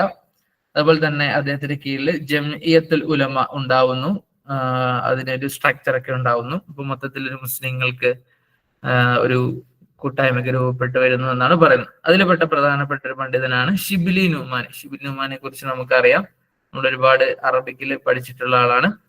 അദ്ദേഹം ഒരേ സമയം ഈ ഓർത്തഡോക്സ് ഉലമയുടെ ഒപ്പം ആയിരുന്നെങ്കിൽ പോലും അദ്ദേഹം ഇംഗ്ലീഷ് ലാംഗ്വേജിനെ സിലബസിൽ ഇൻക്ലൂഡ് ചെയ്യുന്നതിനെയും അതോടൊപ്പം യൂറോപ്യൻ സയൻസസ് പഠിക്കുന്നതിനെ സപ്പോർട്ട് ചെയ്ത വ്യക്തിത്വമാണ്. അപ്പൊ ഷിബിലി നുമാനി ഈ പറയുന്ന റിനൈസൻസ് മുസ്ലിം റിനൈസൻസ് ലീഡേഴ്സിന്റെ ഒരു പേരുകളിൽ ഒന്നാണ്.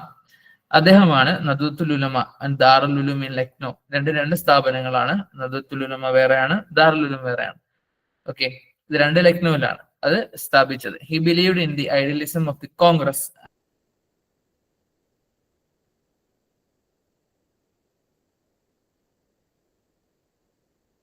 ഒരു എന്താ പറയാ, സെപ്പറേറ്റ് ആയിട്ടുള്ള രാജ്യം, അങ്ങനെ ഒരു കൺസെപ്റ്റ് ആയിരുന്നില്ല. എല്ലാവരും ഒരുമിച്ച് പോകുന്ന ഒരു ഇന്ത്യ കോൺഗ്രസിന്റെ നേതൃത്വത്തിൽ രൂപീകരിക്കപ്പെടാൻ കഴിയുമെന്ന് വിശ്വസിച്ച ആളാണ്. ഓക്കെ, ഇനി നമ്മൾ ആദ്യം പറഞ്ഞ നവാബ് അബ്ദുൽ ലത്തീഫ് ഖാൻ, അദ്ദേഹത്തെ കുറിച്ചാണ് പറയുന്നത്. Father of Muslim renaissance in Bengal. അദ്ദേഹത്തെ രാജാറാം മോഹൻ റോയിയുമായിട്ടാണ് കമ്പയർ ചെയ്യുക.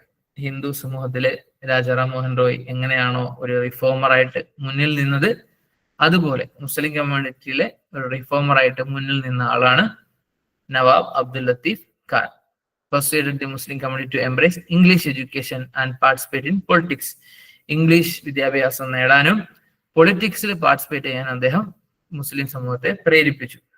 ഞാൻ പറഞ്ഞു, അധികാരം എന്നുള്ളത് വളരെ ഇമ്പോർട്ടന്റ് ആണ്. ഒരു സമൂഹത്തിന്റെ ഒരു പിടിവള്ളിയാണ് അധികാരം എന്നുള്ളത്. അപ്പം മുസ്ലിം സമൂഹം ആ പൊളിറ്റിക്സിലേക്ക് ഇറങ്ങിയത് കൊണ്ട് മാത്രമാണ് ഇന്ന് കാണുന്ന രീതിയിൽ ഇന്ത്യയിൽ മുസ്ലിങ്ങൾക്ക് ഇത്രയെങ്കിലും ഒരു സ്ഥാനം ഉണ്ടായത്.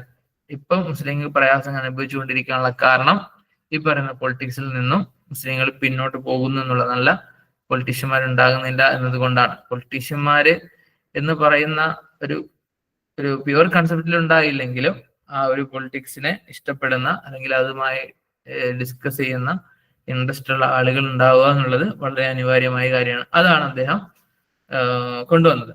കാരണം അദ്ദേഹം പുതിയ മദ്രസ സിലബസ് ഒക്കെ കൊണ്ടുവന്നു. അതിൽ arithmetic, algebra, geometry, philosophy, moral philosophy ഇതൊക്കെ ഉൾക്കൊള്ളിച്ചു. അപ്പൊ മദ്രസ വിട്ട് എന്ത് ചെയ്യില്ല, പുറത്തേക്ക് മുസ്ലിം കമ്മ്യൂണിറ്റി പോവാത്തൊരു കാലമായിരുന്നു.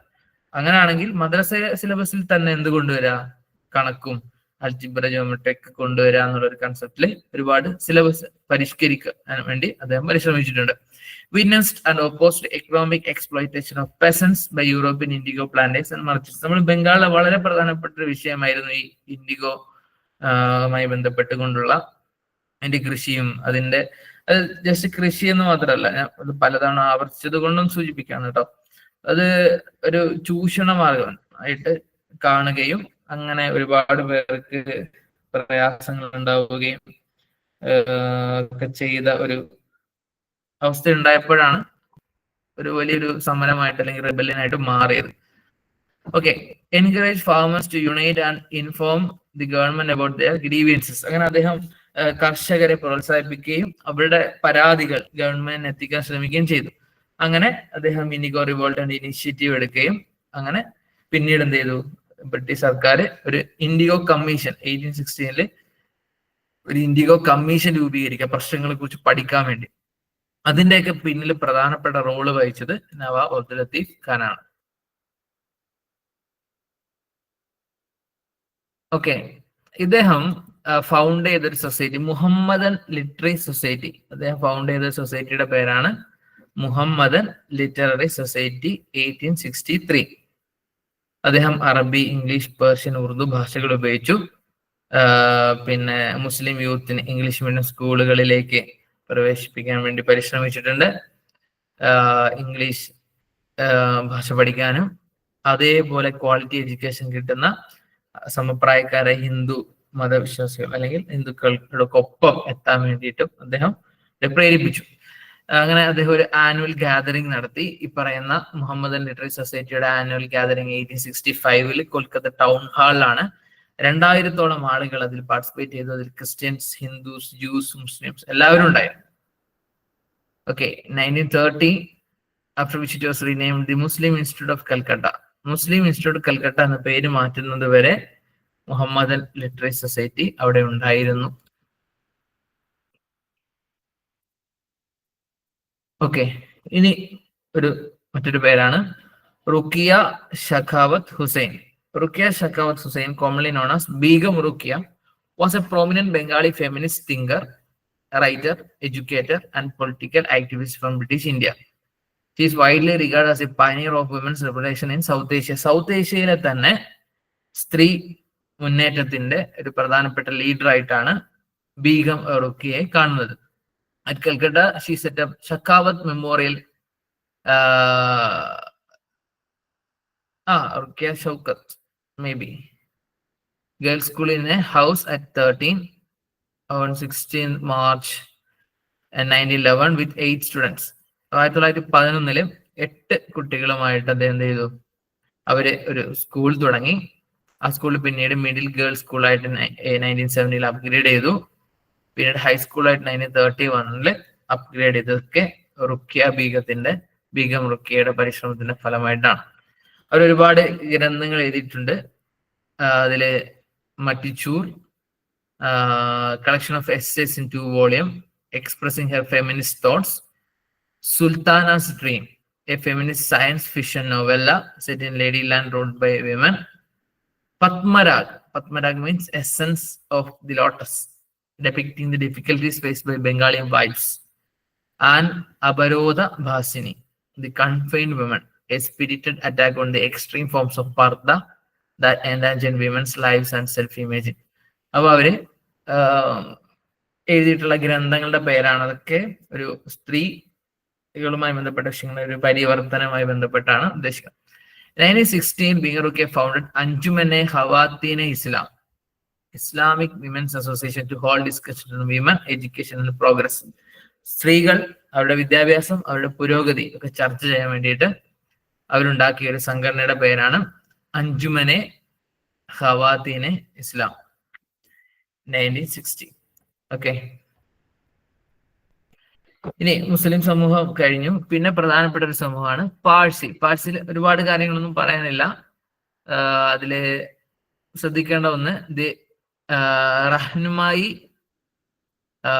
മസ്തയാസൻ സഭ, റഹ്നുമായി മസ്തയാസൻ സഭയുടെ ഒന്ന് നോക്കാതെ ഇംഗ്ലീഷ് എഡ്യൂക്കേറ്റഡ് ആയിട്ടുള്ള പാഴ്സിസ് ചേർന്ന് രൂപീകരിച്ചാണ് 1851. അതിന് പാഴ്സി റിഫോം സൊസൈറ്റി എന്നും പറയും. Okay, Rahnumai Mazdayasnan Sabha. It was composed of Dadabhai Naoroji, അപ്പൊ നിങ്ങൾ കേട്ടിട്ടുണ്ടാവും, JB Wacha, SS Bengalee and Naoroji Furdonji, with the funding from KN Cama. Okay, അപ്പൊ ഇത്രയും ആളുകൾ ചേർന്നിട്ടാണ് ഈ ഒരു പാഴ്സി റിഫോം സൊസൈറ്റി രൂപീകരിച്ചത്. ഇതിന്റെ പ്രധാനപ്പെട്ട ഒരു ഒബ്ജക്റ്റീവ് പാഴ്സികളുടെ ഒരു റിഫോർമേഷൻ ആണ്. അവരുടെ ഒരു സൊറാസ്ട്രിയൻ റിലീജിയന്റെ ഒരു പ്യുവർ ആയിട്ടുള്ള ഒരു കൺസെപ്റ്റിലേക്ക് കൊണ്ടുവരിക എന്നുള്ളതാണ്. അതോടൊപ്പം തന്നെ സോഷ്യൽ റിലീജിയസ് എഡ്യൂക്കേഷണൽ വിഷയങ്ങളിലൊക്കെ അവർ ഇടപെടുകയും 1819 അതിന്റെ പ്രധാനപ്പെട്ട ഒരു മീറ്റിംഗ്, ഒരു സൊറാസ്ട്രിയൻ കോൺഫറൻസ് നടക്കുകയും ചെയ്തു. ഇതിലെ പ്രധാനപ്പെട്ട ആളാണ് ദാദാഭായ് നവറോജി. ദാദാഭായ് നവറോജി 1825 ബോംബെയിൽ ജനിച്ചു. 1919 മരണപ്പെട്ടു ബോംബെയിൽ തന്നെ. ഓക്കെ, പ്രധാനപ്പെട്ട ഒരു ബ്രിട്ടീഷ് എക്കണോമിസ്റ്റ് ആയിരുന്നു അദ്ദേഹം. ലണ്ടനിലാണ് പഠിച്ചത് അദ്ദേഹം, ഇംഗ്ലണ്ടിലാണ് പഠിച്ചതൊക്കെ. അവിടുത്തെ ഒരു പാർലമെന്റ് ഓഫ് സെൻട്രൽ ഫിൻസ്ബറി ലണ്ടൻ, അവിടുത്തെ ഇലക്ടഡ് മെമ്പർ ആയിരുന്നു. ബ്രിട്ടീഷുകാരുടെ ഈ എക്കണോമിക് ആയിട്ടുള്ള സിസ്റ്റം അല്ലെങ്കിൽ അതിന്റെ ഒരു കോൺസിക്വൻസിനെ കുറിച്ചൊക്കെ ധാരാളം സംസാരിക്കുകയും എഴുതുകയും ഒക്കെ ചെയ്തിട്ടുള്ള ഒരു വ്യക്തിത്വമാണ് അദ്ദേഹം. ഇന്റർനാഷണൽ കോൺഗ്രസിന്റെ പല സെഷനുകൾ 1886, 1893, 1906 സെഷനുകളൊക്കെ പ്രസൈഡ് ചെയ്തിട്ടുണ്ട്, അധ്യക്ഷനായി ഇരുന്നിട്ടുണ്ട്. In poverty and unBritish rule in India എന്ന അദ്ദേഹത്തിന്റെ 1901 ഒരു ബുക്ക്, അത് ഇംഗ്ലണ്ടിന്റെ അല്ലെങ്കിൽ ബ്രിട്ടീഷുകാരുടെ ഈ ഒരു ഹൈലി ടാക്സ് ആൻഡ് വെൽത്ത് വിഷയങ്ങളെ കുറിച്ച് പറഞ്ഞിട്ടുള്ളതാണ്. ഓക്കെ, ഇനി ജസ്റ്റ് ഒരു കാര്യം കൂടി പറഞ്ഞു നമുക്ക് അവസാനിപ്പിക്കാം. ഒരു പ്രധാനപ്പെട്ട ഒരു മുസ്ലിം കമ്മ്യൂണിറ്റി ഉണ്ടായ ആദ്യ കാലഘട്ടത്തിലെ ഒരു പത്രപ്രവർത്തനവുമായി ബന്ധപ്പെട്ടുള്ള ഒരു ക്വസ്റ്റ്യൻ ആണ്. അത് നോക്കി, which of the following sets of news paper reflected the concerns of educated Indian Muslims during the Khilafat movement? ഏതൊക്കെ ന്യൂസ് പേപ്പറാണ് ഖിലാഫത്ത് കാലഘട്ടത്തിൽ മുസ്ലിങ്ങളുടെ വിഷയങ്ങളെ കുറിച്ച് ഡിസ്കസ് ചെയ്തത്?